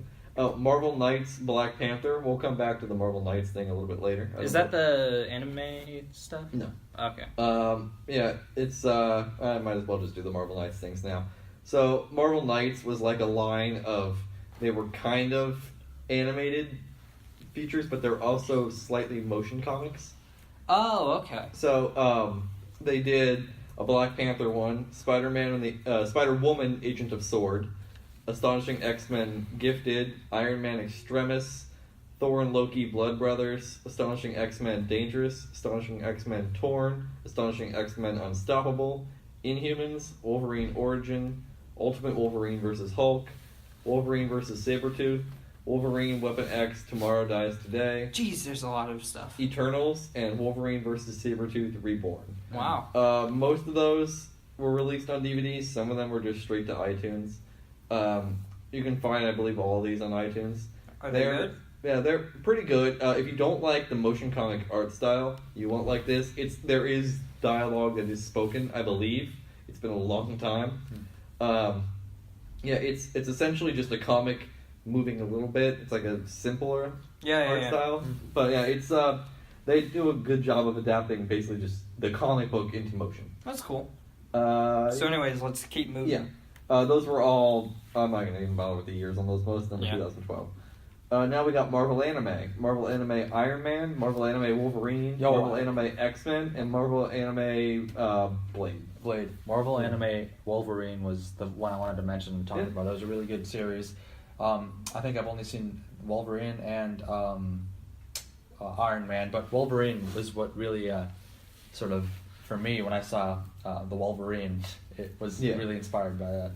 Yeah, these anime ones, I haven't watched a whole lot of. They were Madhouse again, like we talked about earlier, Ezra. Yeah, I'd really like to watch them at some point. The Wolverine anime, pretty much the exact same storyline in the Wolverine where he goes to Japan, and there's sort of that's cool. I think I've seen some stuff with it. But it's kind of brutal though.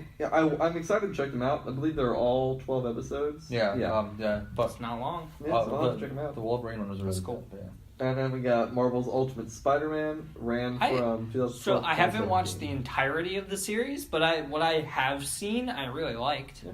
It seems pretty good. Yeah. Marvel's Hulk and the Agents of Smash. Never saw it. Wasn't a big fan of the concept. And then I don't know what this is. Oh no, it's Japan only, so never mind. We're not gonna even bother with it. What is it? Marvel's Disc Wars: The Avengers. I've seen some footage of that, but yeah. Anyways. Now these are currently ongoing. Marvel's Avengers Assemble. That's still going. Really? It's what I don't like is that it's trying to be the MCU. That's what I don't like about it. But otherwise, I thought it was pretty good. Also, the Guardians of the Galaxy cartoon. I might actually start watching that because I do like the animation style they've got. Okay. I'm just sad that they dropped Ultimate Spider-Man. That's what I'm sad about, I guess. Oh yeah, the animation style. That being said, there is a new Spider-Man show called just Marvel Spider-Man. Which I've heard is not good. I haven't seen anything from it. Now this one is also, it's a Madhouse anime. I don't know what it is, but it's called Marvel Future Avengers. Let me give it a look up. Yeah. It just says it's a co-production between Madhouse and Walt Disney Japan. Huh. Kind of looks interesting. It looks like Big Hero 6, the anime. Well, and then speaking of Big Hero 6, that's the last one on the animation ongoing, is Big Hero 6, the series. Oh, yeah. Airing on Disney XD. Is that still going? Wow. Some of the pictures here for the... Yeah, it looks like Yu-Gi-Oh! The Marvel animation. Oh, that actually looks pretty cool. Yeah, it's a neat idea. Like the character designs are super anime. So, anyways, and then for pilots that were just never got turned into a TV series, we have X-Men: Pride of the X-Men. Pride spelled like Kitty Pryde character. And I don't know if this is a imprint or not, but actually it is. Never mind. It's just Kitty Pryde, Pride of the X-Men, Pride of the X-Men. Lots of X-Men. I believe. Is that all we wanted to talk about? And the one thing I want to say is I wish we got it. We didn't. FXX was going to do an untitled Deadpool animated series, but it got scrapped because I believe Donald Glover and FXX didn't get along on it, so it was just scrapped. That's sad. But it was shaping up to be something pretty cool. It's cool. Yeah. All right, that's it. Ahmad, you've got our video game list. All right, so the first video game to be produced by or for Marvel is the Spider-Man game, 1982 Spider-Man Atari 2600. I've actually seen some footage of that. Yeah. And it actually doesn't look all that bad. Moving on. Now, Quest Pro featuring the You can Hulk. skip those. I know. I don't know what the Quest Pro Yeah, I have are. no idea what those are. Howard the Duck came out with a game for the Yeah, it was probably... It was a movie adaptation. movie adaptation for Basically, all these movie adaptations are probably going to be trash. Hey, there are some that are pretty good. We'll get to. The Uncanny X-Men for the NES. X-Men, the Punisher. You're skipping a couple. Don't. Here, just list them off. Okay. And these are in chronological release order. So Captain America and Doom, the Doom Tube for Dr. Megalith. Got nothing to say on that one. Spider-Man and Captain America and Doom, Doctor Doom's Revenge for haven't done it. The Uncanny X-Men for the NES. The Uncanny, the X-Men Madness and Murder World. The Amazing Spider-Man. 1990. This is the first Spider-Man of the 1990s. Most games released that are Marvel based are either Spider-Man or X-Men. Yeah, it really is. Yeah, they really are. The Amazing Spider-Man versus the Kingpin. Okay. The Punisher, NES. I think the reason there's two Punishers is because of the platforms. Yeah, they're like it's like they had to make two different versions. The Punisher, the Ultimate Payback, which was the Game Boy version. 1991, the Game Boy. Wolverine, 1991, also the NES. Captain America and the Avengers, the NES. SNES as well. Spider-Man, the video game, 1991, the arcade Game Boy. And also the NES. I don't know if you guys have played that. Nope. No. Okay. The Amazing Spider-Man 2, also the NES. Not the one based on the movie. The Game Boy. Yeah, okay. This is a 1992. We're going in release order, and there are a lot of Marvel games, so we gotta. Spider-Man and X-Men, in arcades Revenge. I've heard it's pretty good. Yeah. X-Men, video game. Okay. The Amazing Spider-Man 3, Invasion of the Spider Slayers, 1993. The Punisher for the Genesis. There are a lot of video games that are just the Punisher. That's really funny. The Genesis. And X-Men. X-Men games. That's funny. X-Men 2. Clone Wars. What the heck? The Genesis. The Amazing Spider-Man Lethal Foes for the Super Famicom. That was released in the States. Oh, is it released on Famicom is the Japanese version of the Super Nintendo. Okay. 1994. Okay, so X-Men Children of the Atom. I don't know. Wait, if you guys you skipped a couple. Well, have you played Spider-Man in the? No. But I just want you to list off these for me. Wolverine, Adamantium Rage. It's actually pretty good. Oh, have you heard it? Okay. Spider-Man, Venom, Maximum Carnage. That I want to play. Yeah, we have a Spider-Man and Venom game with Maximum Carnage. Yeah. That is a feat. I don't know how that movie got made. For the Genesis. I don't know how that game got made. Yeah, it came out on the Genesis and the SNES, and it's also SNES. Yeah. What? Yeah. It's also I looked it up earlier. And the game itself actually has comic book panel style cutscenes. Obviously, no dialogue, but That's cool. no audio. But yeah, that's cool. Yeah. I am shocked that they did a Maximum Carnage adaptation in a video we get game. to the sequel. Okay. Wow. X-Men: Children of the Atom released for the arcade, Sega, Saturn, and PlayStation. Oh, that's the first in the Marvel fighting game series, isn't it? Yep. Yeah. X-Men. I don't know. That's like the fifth. Yeah. That's the fifth game on this list. That's just titled X-Men. Here's the sequels: Venom, Spider-Man, Separation Anxiety. It's more of an adaptation, from what I've heard, of the Venom miniseries Lethal Protector, but it's the sequel to. It's not nearly as good as Maximum Carnage, from what I've heard, but still kind of cool to see that we got in the Genesis era, like Marvel-based video games that were actually had a storyline and weren't just beat 'em ups. That is cool. Yeah, it's like the first time it ever really happened. It was released on the SNES, Genesis, and this is interesting. The Microsoft Windows, which is cool. One of the first times that started to happen. Yeah.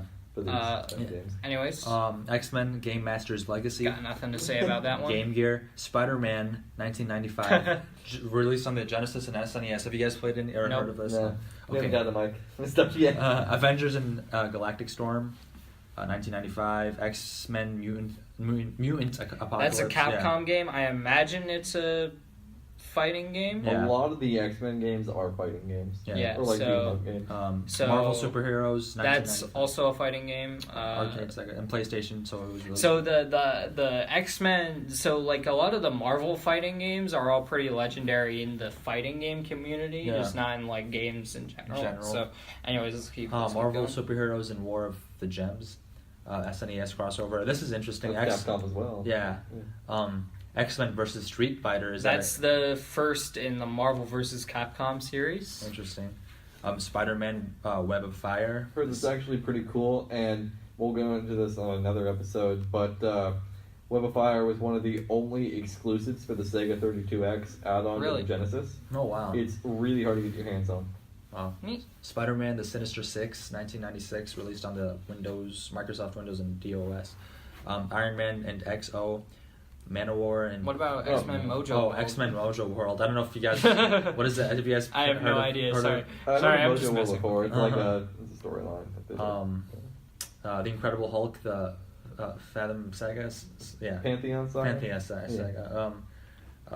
Fantastic Four, Marvel Superheroes versus Street Fighter. The first Marvel versus Capcom game. Oh, second one, right? Well, it's technically the second Marvel versus Capcom, but it's like the first one that's Marvel versus Capcom, and like the X-Men. title. Yeah. PlayStation.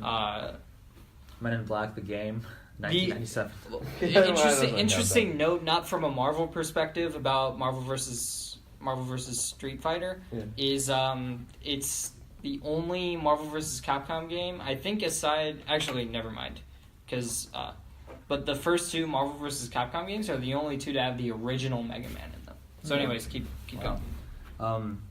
X-Men, the Ravages of Apocalypse. You forgot about Men in Black the game. Well, I said that. Yeah, I also, sorry, that doesn't count. That's an imprint. It's not Marvel proper. Yeah, it's an imprint, so who cares? Yeah. We should have. One of the most significant Marvel movies, Men in Black. Marvel versus Capcom, Clash of Superheroes, 1998. Oh, that's the first one that's Don's the Marvel versus Capcom. Released on the PlayStation and Dreamcast. The Dreamcast not. Okay, don't lie to Dreamcast. People love the Dreamcast. Anyways, X-Men Mutant Academy. Never played it? PlayStation, Game Boy Color, Spider-Man. That's the first movie adaptation. Right? First movie adaptation. This was released. I played a little bit of it. Okay. It was all right. It was released in the 2000s, so yes, it was the adaptation of the pre Arkham Combat. Yeah, released on the Dreamcast, Nintendo 64, PlayStation, Microsoft Windows, and Game Boy Color. Most people play that on the PlayStation or the N64. Yeah. Blade had a video game, 2000 released, a Game Boy Color and PlayStation. I've actually heard the Game Boy Color version is actually really cool. Blade? Okay. Yeah. That's cool. X-Men Mutant Wars, Never Wars, played Color, Game Boy Color. Marvel vs. Capcom 2, New Age of Heroes. Legendary fighting game. Have you played? I haven't played it. I really want to play it, but it's legendary. Is it like hard? There's, it. Yeah, I think it's hard to find. Yeah. You could probably emulate it pretty easily. But, X-Men anyways. Wolverine's Rage, released on the Game Boy Color, as well as Spider-Man 2, The Sinister Six, and Spider-Man 2, Enter Electro. Yeah. Spider-Man 2 Enter Electro, I haven't heard a whole lot about. I also don't know. Oh, I guess there's 2 Spider-Man 2s. Yeah. On the PlayStation. I guess, no, both are. Game No, Boy, one's a Game Boy Color. Game Boy Color. Yeah. X-Men Mutants Academy 2, released on the PlayStation. Spider-Man Mysterio's Menace, released in 2012. X-Men Reign of Apocalypse. Men in Black. Okay, I'm gonna skip those. Yeah. Spider-Man 2002. This is a big one. Oh Yeah. yeah, No, that's this is the the movie that's the adaptation. movie This is the adaptation. movie. Okay, movie adaptation. Yeah, this is the one that I played a little bit of. It's all right. Like it wasn't. The web swinging is nothing compared to Spider-Man PS4, but we'll get to that. X-Men Next Dimension, Blade 2, The Invincible Iron Man, Daredevil. This is all 2002 release. Wow. Daredevil was 03. 03, that's right. The Incredible Hulk 2003 as well. Hulk. This is all released. Or The Incredible Hulk was released on the Game Boy Advance. Hulk was on the GameCube. The GameCube. This is the movie adaptation, right? Probably. Yeah, I bet. X2 Wolverine's X2 Revenge. Wolverine's I Revenge. actually heard that one's a pretty good game. Okay. So this is it. Spider-Man 2, 2004. Spider-Man 2 is had the widest release. probably the most significant Spider-Man game pre-Spider-Man PS4. Interesting. Because it's the first one to have the actual physics-based web swinging instead of you just like swinging, like holding on to the air.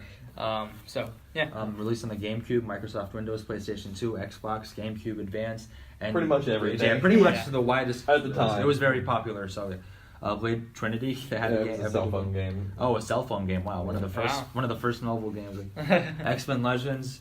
Never played it. X-Men Legends 2, Rise of I Apocalypse. do want to mention briefly, these games were kind of action RPGs, and you could just like switch out between different X-Men members. Oh, that's cool. And they actually had like CG cutscenes that were pretty good. That's cool. They were kind of the precursors to, like, in terms of gameplay, for what would later become Ultimate Alliance, which I'll get to when that pops up. That's cool. All right. Fantastic Four, released on the PlayStation, Xbox. Movie tie-in. Yeah, movie. Oh yeah. Fantastic Four, Flame On. Movie The tie-in. Game Boy Advance version. Ultimate Spider-Man 2005. These Actually is really cool. I had it for the Game Boy Yeah, Advance. I've seen some really really interesting footage from that. released on the Game Boy Advance, Nintendo DS, GameCube, PlayStation 2, Xbox, and Microsoft. Electra. Electra. It's a mobile game. Mobile Movie game. tie-in. Yeah. What?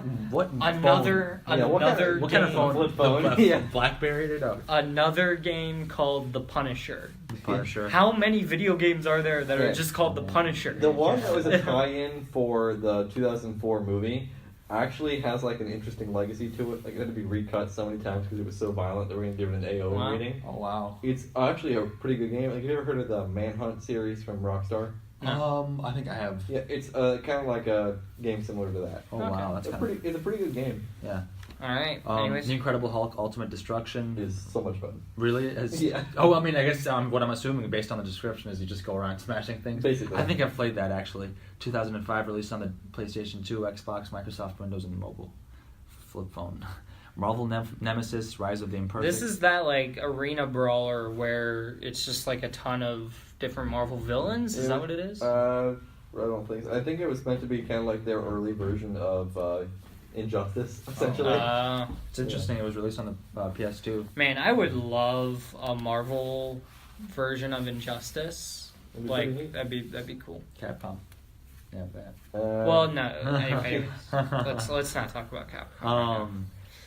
X-Men: The Official Game. It's the official game, so yeah. 2006. So official. Marvel Ultimate Alliance. Okay, Marvel Ultimate Alliance is pretty cool. I had it. Yeah, for the, it seems pretty cool. I had it for the Wii. It's an action RPG. Each was interesting is they all pretty much have the same roster, but each of the platforms it was on, which were original Xbox, PS2, Windows, Xbox 360, Game Boy Advance, PlayStation Portable, Wii, PlayStation 3. It eventually got ported to the PS4 and Xbox One much later. Those versions. Now, I'm not sure which platforms had different ones, but some platforms had different exclusive characters. Like, I believe on the Wii you could get Blade and Electra, but you couldn't on other platforms or something like that. It was pretty cool, and you could always unlock different ones. I always enjoyed finding another character I could unlock and that's cool. get Ghost Rider. Or It was something made by like Activision, so that's cool. Yeah. They did port No, them. that's not cool. It did get ported over to PS4 and Xbox One digitally, but for some reason it was like $40 in a game that's more than 10 years old. Should not be $40 on the PS Store. Yeah. Whatever. Spider-Man Battle for New York. I don't know if you guys have played Haven't that. played it. Nope. Spider-Man 3. So it was Definitely better than the film. better than the film. Okay. I haven't even played the game. I'm just saying. Fantastic Four: Rise of the Silver Surfer. So that's obviously Can't really say anything 2005. about it. Ghost Rider. I think I've played some of that. It was really good. I liked it from what I've played. Spider-Man: Friend or Foe. Trash. Released on the Xbox 360, PlayStation 2, Nintendo DS, Wii, Microsoft Windows. Iron Man. I've played a little bit of this. I remember playing. It's weird to make an Iron Man game an on-rail shooter. It's an on-rail shooter? I didn't know that. There are like segments of it that are an on-rail shooter, and I don't know. It's kind of cool. I didn't. I remember being in the store after the movie came out and watching it. Is it true that sections of it were open world? I don't remember. Or okay, I'm probably thinking this isn't Marvel, but there was a Superman game that was open world that was pretty cool. That's cool. Oh, The Incredible Hulk, 2008. I haven't played it. No, this I think was open world. The Incredible Hulk was Probably. Spider-Man, Web of Shadows. I don't know. This is one of the ones that people like. Yeah, this one was back, like, it's around the time where they started experimenting with actually putting stories in these Marvel games. Yeah. Interesting enough, they kind of did the Venom storyline, and it had kind of like you could go like a moral choice system. Yeah. And Wolverine was in it. That's cool. X-Men Origins, Wolverine. Okay, so the M-rated version for 360 and PS3 is really good from what I've heard. The T-rated version for every other platform is just kind of meh.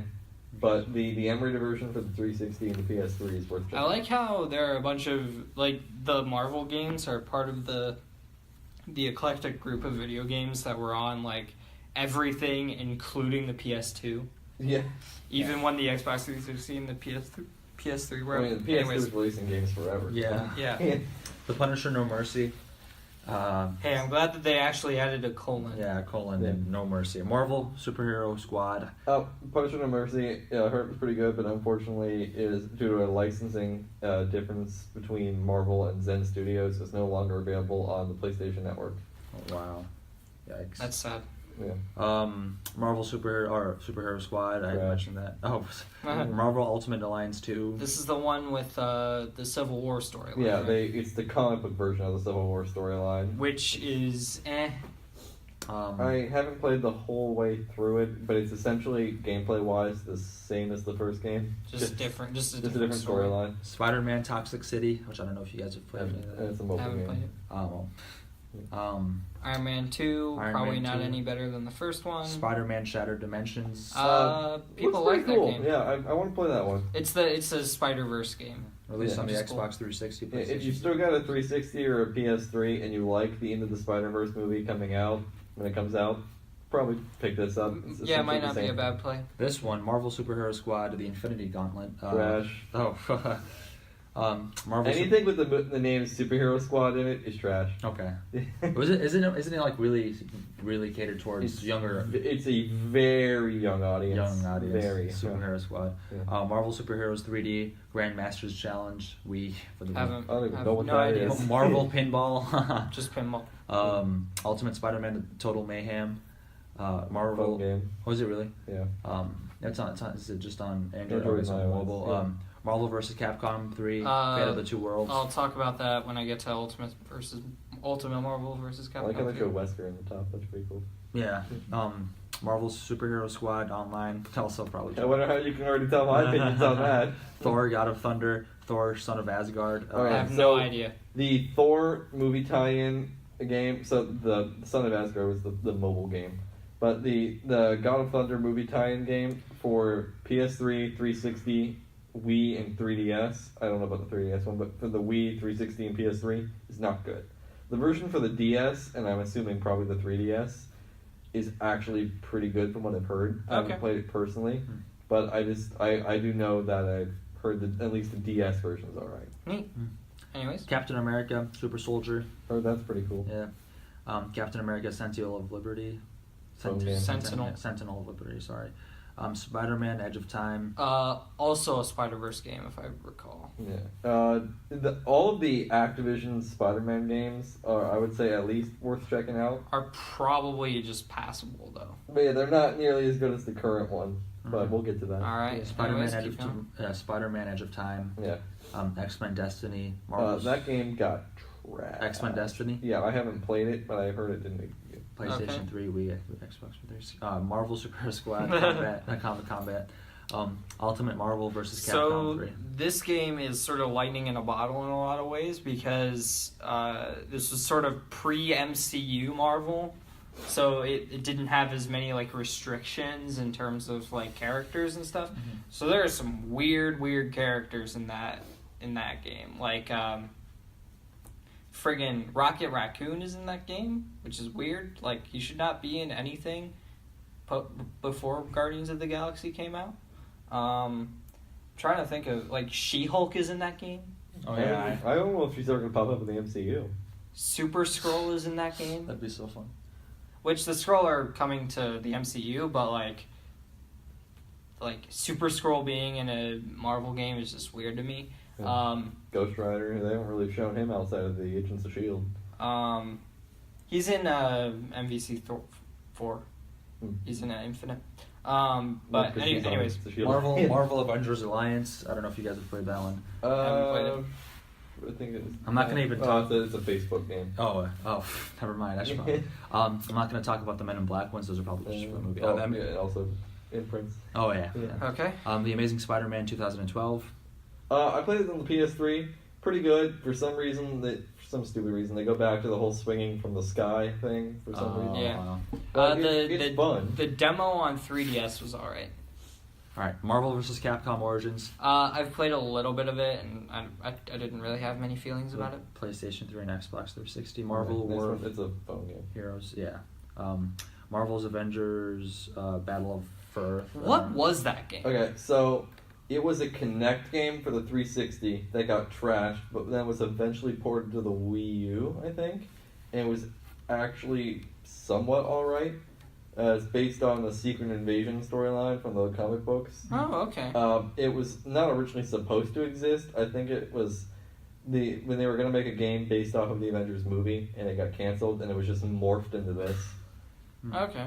Marvel's Avengers Battle for Earth, Avengers Initiative. That's an iOS game. Marvel Heroes, Deadpool. The Deadpool game, it's disappointing, and the combat gets very repetitive towards the end, to the point where I was like, the only reason I really kept playing it is because I liked the voice acting and the interactions with the other Marvel characters that would pop up. Nolan North was a good choice. Yeah, that being said, the combat was just so repetitive. Marvel Puzzle Quest, Lego Movie Superheroes, Marvel Superheroes. Lego Marvel Superheroes is really good. Yeah. It's probably my favorite Lego game. Really? That I've played. These are all iOS. iOS. The next. The Amazing Spider-Man 2. Yeah. I heard that was it had an interesting thing where you had to alternate between hands with the swinging, which is a neat idea. Cool. Kellogg's The Amazing Spider-Man 2. Mobile game. Destiny Infinity. Disney Infinity. Marvel Superheroes. I heard people liked that expansion. Just do the ones that are, if they're in blue, read them. If not, you can skip it. Oh, is it the Marvel? Do you want to talk about the Nintendo 3DS Marvel? Yeah, you might as well go ahead. Marvel Disc Wars, the Avengers and Ultimate Heroes. Haven't played I think it's Japan only, because the Disc Wars show is Japan only. So. Okay. Lego's Marvel Avengers. Lego Marvel Avengers was weird because they were trying to do like the movies. Yeah. And they had like the dialogue from the movies. The But question is, like, why would you do Lego Marvel Avengers if you've already released Marvel superheroes with more characters? it's because I know it's probably a Disney thing. But, definitely Disney. Marvel Heroes Omega, Guardians of the Galaxy. Marvel Heroes Omega. What was that? Well, that's a good question. What was that? I don't know. It says it came out on PS4. An Xbox One. Oh, it's a free-to-play MMO. Oh. That's why. Oh, right. Yes, I remember now. Yes. Guardians of the Galaxy, the Telltale series. Yeah. That's right. Nothing about this. I remember when it got announced, but I heard. I remember that it about came out and people thought it was okay, and then never talked about it again. Which is weird because the Batman series on the other side was talking about it all the time. You think there might be a Batman bias in media news? Probably. That would be why. Yeah. Let's keep Marvel going. vs. Capcom Infinite. Really poor aesthetics, fun game to play. Lego Marvel Superheroes 2. Surprised it happened after they already did an Avengers one. Yeah. Marvel cool. Marvel Strike. Oh, that's Marvel Spider-Man. Okay, so here it is. Yeah. Yes. Best Spider-Man movie. You mean Probably game the work or greatest. from the game Probably the section? greatest Marvel game that's been put out. Honestly, that's not exactly a high bar. No, but still, Insomniac outdid expectations in my mind. Yeah. Like, I looked at footage and I was like, you know what? This looks cool. Even if it's not the best thing I've ever played, I'm sure it'll still be worth my time. Insomniac has a great pedigree. I picked it up, played it over a weekend. Fantastic. It's my game of the year. And like a lot of the game of the year nominees are like God of War and Detroit and all that and Red Dead. Haven't played any of those games, probably not going to play those games.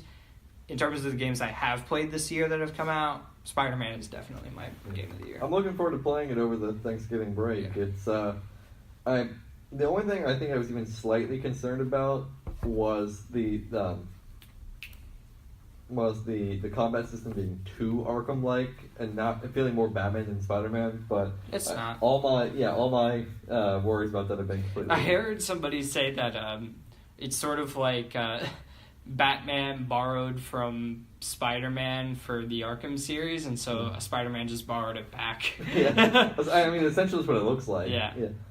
So, There's anyways, an untitled and then Avengers video game coming out. Square Enix. And Crystal Dynamics. So I was thinking about this while I was streaming Kingdom Hearts 2 at one point. You can find it on one of the streams that I did. I was talking about how Square Enix, I think, has some of the best quality control in video games today. It's like them and Nintendo. Because it's like, I have yet to hear about a Square Enix game that was put out that was buggy, or people felt like it was unfinished, or like all sorts of things, right? Like there are all sorts of things that like people accuse Activision and EA and Bethesda of, that like Square Enix just seems sort of immune from that. The only one I remember hearing about that they did was there was like one, I think it was Final Fantasy 14. It got like maybe it was either Final Fantasy 14 was an MMO. Yeah, there was one Final Fantasy that I think it was 14. Was it 15? It wasn't 15. I think it was 14. They got put out. It was 2016. trashed. And Oh, then that's they went right, back right. and fixed it and re-released it later. Yeah. Which, Yeah, I think you're good right. on Square Enix for saying, you know what, this wasn't good. We're gonna take it off the shelves, fix it, and put it back out. Legitimately, I think Square Enix, say what you will about, I don't care if you think their games are good or not. Like, that's not what I'm saying. I'm saying that they have terrific quality control, and they don't put out unfinished games. No. And I think that speaks well to them as a company, and they also seem really interested in entertaining neat ideas. Like they made Octopath Traveler, which doesn't have a right to exist. So, anyways, they also made the Shadow. And they clearly take their time. Yeah. I mean, this Avengers game was announced years ago. Yeah. So, and then also, so is the Final Fantasy 7. and Shadow of the Tomb Raider too. Yeah, and they're so I would not be worried about this game, especially because Crystal Dynamics is making it, which Crystal Dynamics has been praised up and down for the Tomb Raider series, so I have no reason to believe that it's going to be bad. So I would be pretty That being hopeful for that said, game. it lists on here PS4, Windows, and Xbox One. It's probably still going to come to Windows. That being said, I don't think it's going to PS4 and Xbox One. The fact that it's still technically in development, it's going to be a launch title for whatever the next console is. It's not going to be a PS4 or Xbox One game. I wonder how they're going to do... Xbox One X. This is going to... This and, like, probably whatever Rocksteady is working on are going to be launch titles on the new system. Yeah, I think you're right. And a lot of these studios that are big have not released what they're doing, which means the launch window lineup for these next consoles from Microsoft and Nintendo, or not Microsoft, Microsoft and Sony is going to be huge. Yeah. 2020 is going to be a weird year because you're going to have the presidential election up against console launches. Yeah, which I'm just going to be like, I have to get my PlayStation 5. Don't have more to Yeah. So anyways, yeah. So instead of skipping this week and talking about Kingdom Hearts Dream Drop Distance next week, what I'm going to do is just interject here for a few minutes and give you my brief thoughts on the game before we wrap this week's podcast. This will be the last Kingdom Hearts topic I'm bringing to the podcast before Kingdom Hearts 3's release. So I'll have a few things to say about other stuff like 0.2 Birth by Sleep, Kingdom Hearts Key back cover, Union Cross, all sorts of different things that might or might not relate to Kingdom Hearts, stuff I have to talk about before Kingdom Hearts 3 comes out, but doesn't have enough substance to actually fill a whole podcast or podcast topic. So in any case, let's jump right in. Also, just so you know, this is your last chance to jump off of this ship before I spoil something for you, so spoilers. So right off the bat, I want to talk about the story. It does a lot of things to confuse the series, which is a major problem. It tries to tie things together that didn't need to be tied together, especially a lot of the stuff that they do with how the events of Kingdom Hearts 1 relate to the rest of the series. I think was just lazy and poorly excused. And also the time travel thing is really confusing, and in a series that's gotten super confusing before this game, it really didn't need that. But otherwise, those are the really only the issues I have with the story. Otherwise, it sets up the story of Kingdom Hearts 3 pretty well and has some pretty cool scenes. And it also introduces my favorite villain in Kingdom Hearts, full stop. Young Master Xehanort, voiced by Ben Diskin, who could not have been more perfectly cast. His role as young Xehanort is fantastic. He gives some of the best monologues in the history of the series, which is saying something because Kingdom Hearts is the best at villain monologues. It legitimately gives the best villain monologues in any video game I've ever played, and maybe even some of the media that I've played. I don't even think Thanos holds a candle to some of the villain speeches in Kingdom Hearts. So, and then to have Ben Diskin top all of it is pretty incredible. So anyways, onto the gameplay. The gameplay is fun.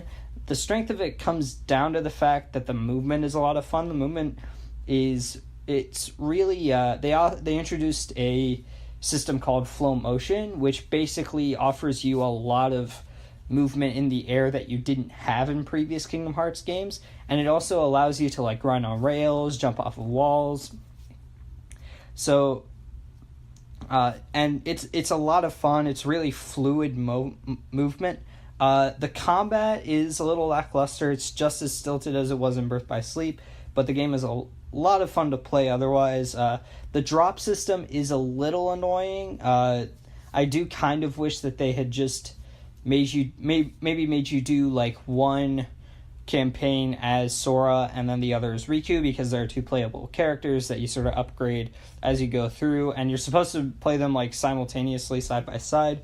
So that's why you have and then you have like a drop system that forces you to go to a different, like, switch characters basically every once in a while, and it can get pretty annoying if you're like in the middle of a boss fight and that happens. So that can be kind of annoying, but otherwise I think it's a cool system, and I really like the way that they balance having the two characters in the game.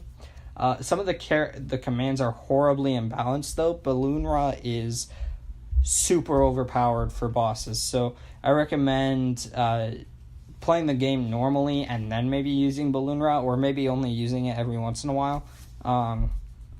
So anyways, give me just like a few minutes. I want to talk about 0.2 Birth by Sleep and the Kingdom Hearts key back cover Union Cross stuff. 0.2 Birth by Sleep is a lot of fun. I might even play it tonight after I record this. It's a little side story about Aqua and what she does after Birth by Sleep. And it basically plays as a tech demo for Kingdom Hearts 3, and it's really fun in that regard. And I think it gave me a lot of hope for the way that Kingdom Hearts 3 is going to play. In terms of gameplay, it's really fun. The magic system is great in that game. What else do I really have to talk about it? The story is okay. I think I have some issues with it. Don't go into it expecting a lot in terms of like answers to questions, because it doesn't really offer many of those. But otherwise, it's really fun. It's a really cool evolution on the systems of Birth by Sleep, while also giving us a look at what Kingdom Hearts 3 will play like. And then, yeah, that's really all I have to say about it without spoiling too much of it. I do want to say that Willa Holland as Aqua is fantastic. Some of the character models are weird, but we can see that they've fixed those for Kingdom Hearts 3 already. So, yeah, not much to worry about there. The final thing I'll talk about is Key Back Cover is an alright movie, but it offers way more questions than answers.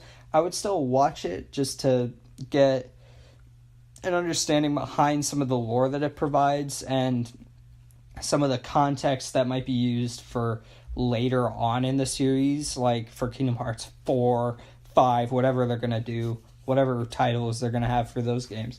But don't expect all of it to relate to Kingdom Hearts 3 all that much. Expect it to relate to the series as a whole, like especially into the future. And then Union Cross, it's an okay mobile game. I stopped playing it. I don't really care. It offers some really interesting things into the lore that I won't spoil. If you want to check out, there's this person on YouTube called Everglow. They're doing a Kingdom Hearts timeline series. It's basically videos that cover the timeline up until wherever we are at the end of Dream Drop Distance and into the beginning of Kingdom Hearts 3, and probably it'll go after that too. I can imagine they're just going to stop that. So yeah, it's pretty cool. Everglow, EVERGLOW, spell phonetically. So yeah, I would go check them out if you're looking for just a summary on those things. Yeah, and this is the last time I'll have the chance to plug it, so make sure you go play, or make sure you go buy Kingdom Hearts The Story So Far. It's apparently 2 discs on PS4. It's 1.5. It's all of the collections, and it's Kingdom Hearts 1 Final Mix, Kingdom Hearts Rechain of Memories, Kingdom Hearts 2, and then Kingdom Hearts Birth by Sleep, Dream Drop Distance, 0.2. So 6 games. 0.2 is more like a demo. So 5 whole games, 1 demo, and then what else? And then the 3 movies, 358 Days Over 2, the movie, which is okay. It's the best movie. Recoded the movie, it's the worst movie. And that back cover, Kingdom Hearts Key back cover, is okay. It offers more questions than answers, but it's an okay watch, and the voice acting is actually really good in it. So yeah, that's it's got that thing going for it, I guess. Anyways, that's basically the end of my Kingdom Hearts 3 hype train. I can't wait for that game. January is going to be so exciting for me. Yeah, and then one last thing to announce. I can confirm that I will be streaming the entirety of my initial playthrough of Kingdom Hearts 3, so you'll get to sort of journey on that with me if you're interested in seeing my reactions to the story elements and the story beats and stuff like that. I can't wait for that game. I can't wait to share my experience of it with people. I'm hoping to get a little bit more of a customized setup for that. We'll see how that works out. That sort of concludes it. I'm surprised. We just went through a lot of information. Yeah, that that's was a lot. almost like what 75 years worth of Marvel. We started. Let me do that math. We here. started in 1944. Yeah, Is where it starts. History of Marvel, guys. Well, the history of Marvel and media that isn't comics and books. Yeah, well, we did comics and books. It would have taken forever. It would have been a 4-hour podcast. More than that, dude. So 5 hours. I was close. 74 years worth of Marvel we just covered. Wow. And we also, I guess it's even more than that because we covered upcoming. We covered 2019, so I was right. 75 years. Yeah. Heck, we covered into like 2020 with the Untitled Avengers game. Yeah, we have no idea when that's coming out. I mean, if it's even coming out. Yeah.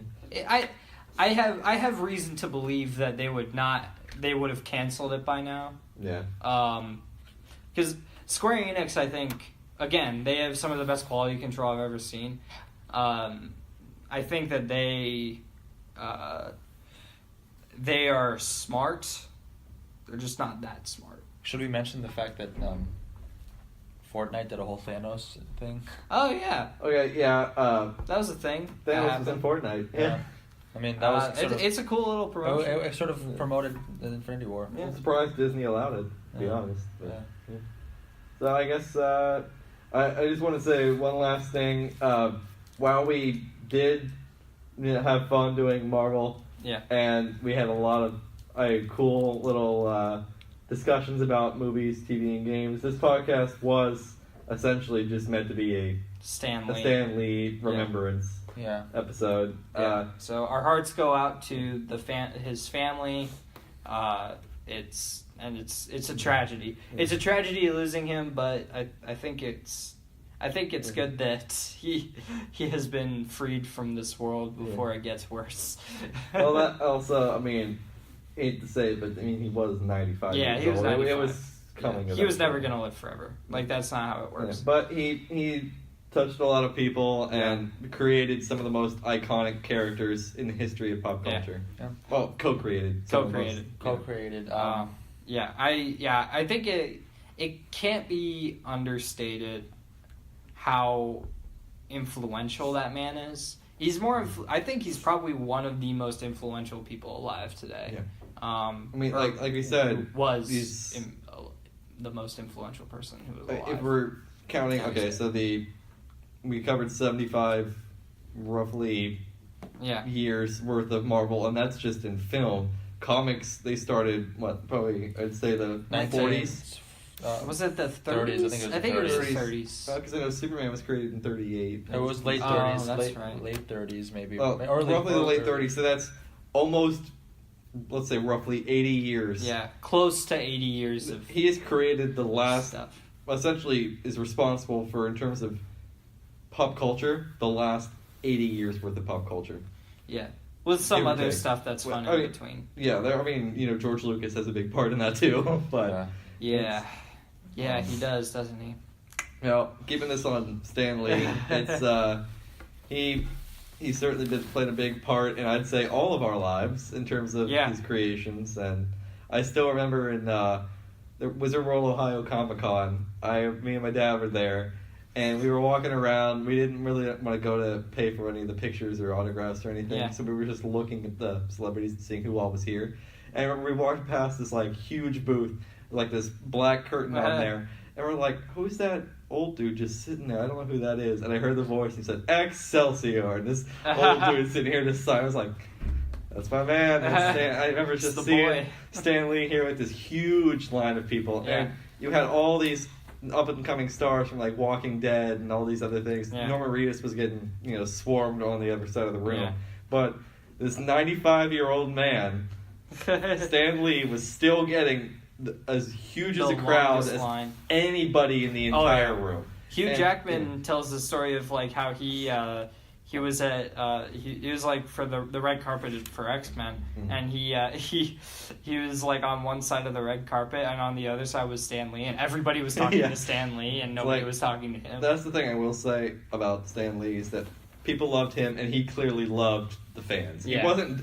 I'm sure the money was nice, but he clearly enjoyed just meeting the fans. Yeah, he always looked like he was having fun. Yeah, and he would not have done Marvel movie cameos into his 95th year of being on this earth if he was not having fun. He was still doing conventions and cameos and tweeting out stuff until the day he died. He'll still have cameos in hopefully in Infinity War. He already shot. We don't know about it. I'm assuming there's probably a cameo in Into the Spider-Verse. And we know he already shot a cameo for Captain Marvel and Avengers 4, whatever it ends up being called. Yeah, and so you've still got at least 3 cameos. Yeah. Hopefully they commemorate him in some way in the films. Yeah. I'm not looking for a Star Wars like CG recreation. Yeah. I'm looking for some sort of they need to recreate. They need to figure out a way to put him in every film without actually putting him in the film. Like, I think maybe there's like a security badge has the name Stan Lee. And they could. You mentioned and they Deadpool can just, too. And they can just keep doing like some weird animated versions of him and get an impressionist to do his voice. Yeah, like if they in animated movies, I think they could still do it, and on TV shows. If they were gonna do something in live action, I think it should be like how Deadpool 2 did it. Yeah. Where when they're parachuting in Deadpool 2, there's a huge graffiti painting on a brick wall of Stan Lee. I think that's how you do it. You just have something painted in graffiti in the background or a poster or something. I will say it'll be pretty emotional to see his cameos for Captain Marvel and As if Avengers 4 wasn't already going to be emotional. I'm probably gonna cry all my way through those 2 movies. Oh yeah, that and I don't know about Spider-Verse, but definitely Captain Marvel and definitely Avengers 4. Yeah, he probably has a cameo in Spider-Verse. Oh, I would guarantee he does. So. Spider-Man always seemed to be his favorite. Yeah. I'm sure he has a cameo in that. If he doesn't, and I'm really looking forward to that. If he doesn't already, I'm sure it'll be dedicated to him. Yeah. So. Yeah. So that's the 9th episode of the Cate-Cast. Is sort of a somber episode this week. Lots of exciting things to come. We have how many episodes left? 3. There won't be 1 week of Thanksgiving. Next week we do have to. Yeah, there's no new episode next week, but the week after we will be back in full force. Is 2 episodes following that? I believe we have 3. There's this week's, no next week, and then 3 more episodes after Thanksgiving before what is probably going to be a 7-week break. Yeah. Maybe. We don't know how we'll figure out. We'll do some planning and figure out a way to get content out there, probably via our YouTube channel. But the show itself, the core Cate-Cast is going to take a 7-week break. But we'll after the 3 weeks, so there'll be 3 weeks after Thanksgiving, and then. Sawyer, are you ready to commit to streaming Spider-Man? Well, we didn't hit our goal. I'm going to. It definitely won't be over Thanksgiving break. Okay. But if I have time, I will try to at least stream something. I can't guarantee there'll be commentary, but I'll try to at least stream something. Okay. Yeah. Anyways, 9th episode of the Cate-Cast. We're gonna keep going. We have lots of ideas that we're floating around. Ahmad, do you have anything to plug? Sorry, you got anything to plug? I'm just thinking about Stan. Yeah. Go watch a Marvel movie, and go enjoy that Marvel movie. Don't be a hater. Tell us what your favorite Stan Lee cameo is. Yeah. And mine is definitely the Spider-Man Homecoming one. Just gonna throw that out there. Yeah, throw in the comments on YouTube or tweet at us what your favorite Stan Lee cameo was. At Cast-Cata on Twitter, because the algorithm is weird on Twitter. At CASTCATE. And then we are on Google Play, iTunes, Spotify, YouTube, and Podbean. Yeah. And at Cate-Cast Entertainment Podcast. On all of them. CATE-CAST ST:"an entertainment podcast. You can look that up. Yeah. One last thing I do want to say, the podcast. Yeah. For, I guess, in honor of Stan on here too. Yeah. Stan was never somebody who wanted to have. It was never a Marvel DC war for him. He just loved comics in general and just wanted superheroes. So as I do myself, everybody has their preference of what publisher they prefer and the characters they prefer and all that. That being said, on the internet, don't just start trashing, oh, DC sucks, or no, whatever. Yeah. They just be like Stan. Just read, enjoy comics, enjoy superheroes. You don't have to take a side. You can just enjoy a good movie. Although Batman vs. Superman and Justice League were pretty trash. You don't have to like every movie they put out, but you don't have to take a side in some kind of fandom war. I just wanted to say that's what Stan would want. Yeah. Be good to each other on the internet. Yeah. I know that's not in general, not just on the internet. That's not going to reach a lot of people, but I don't care. Be good to each other on the internet and in real life.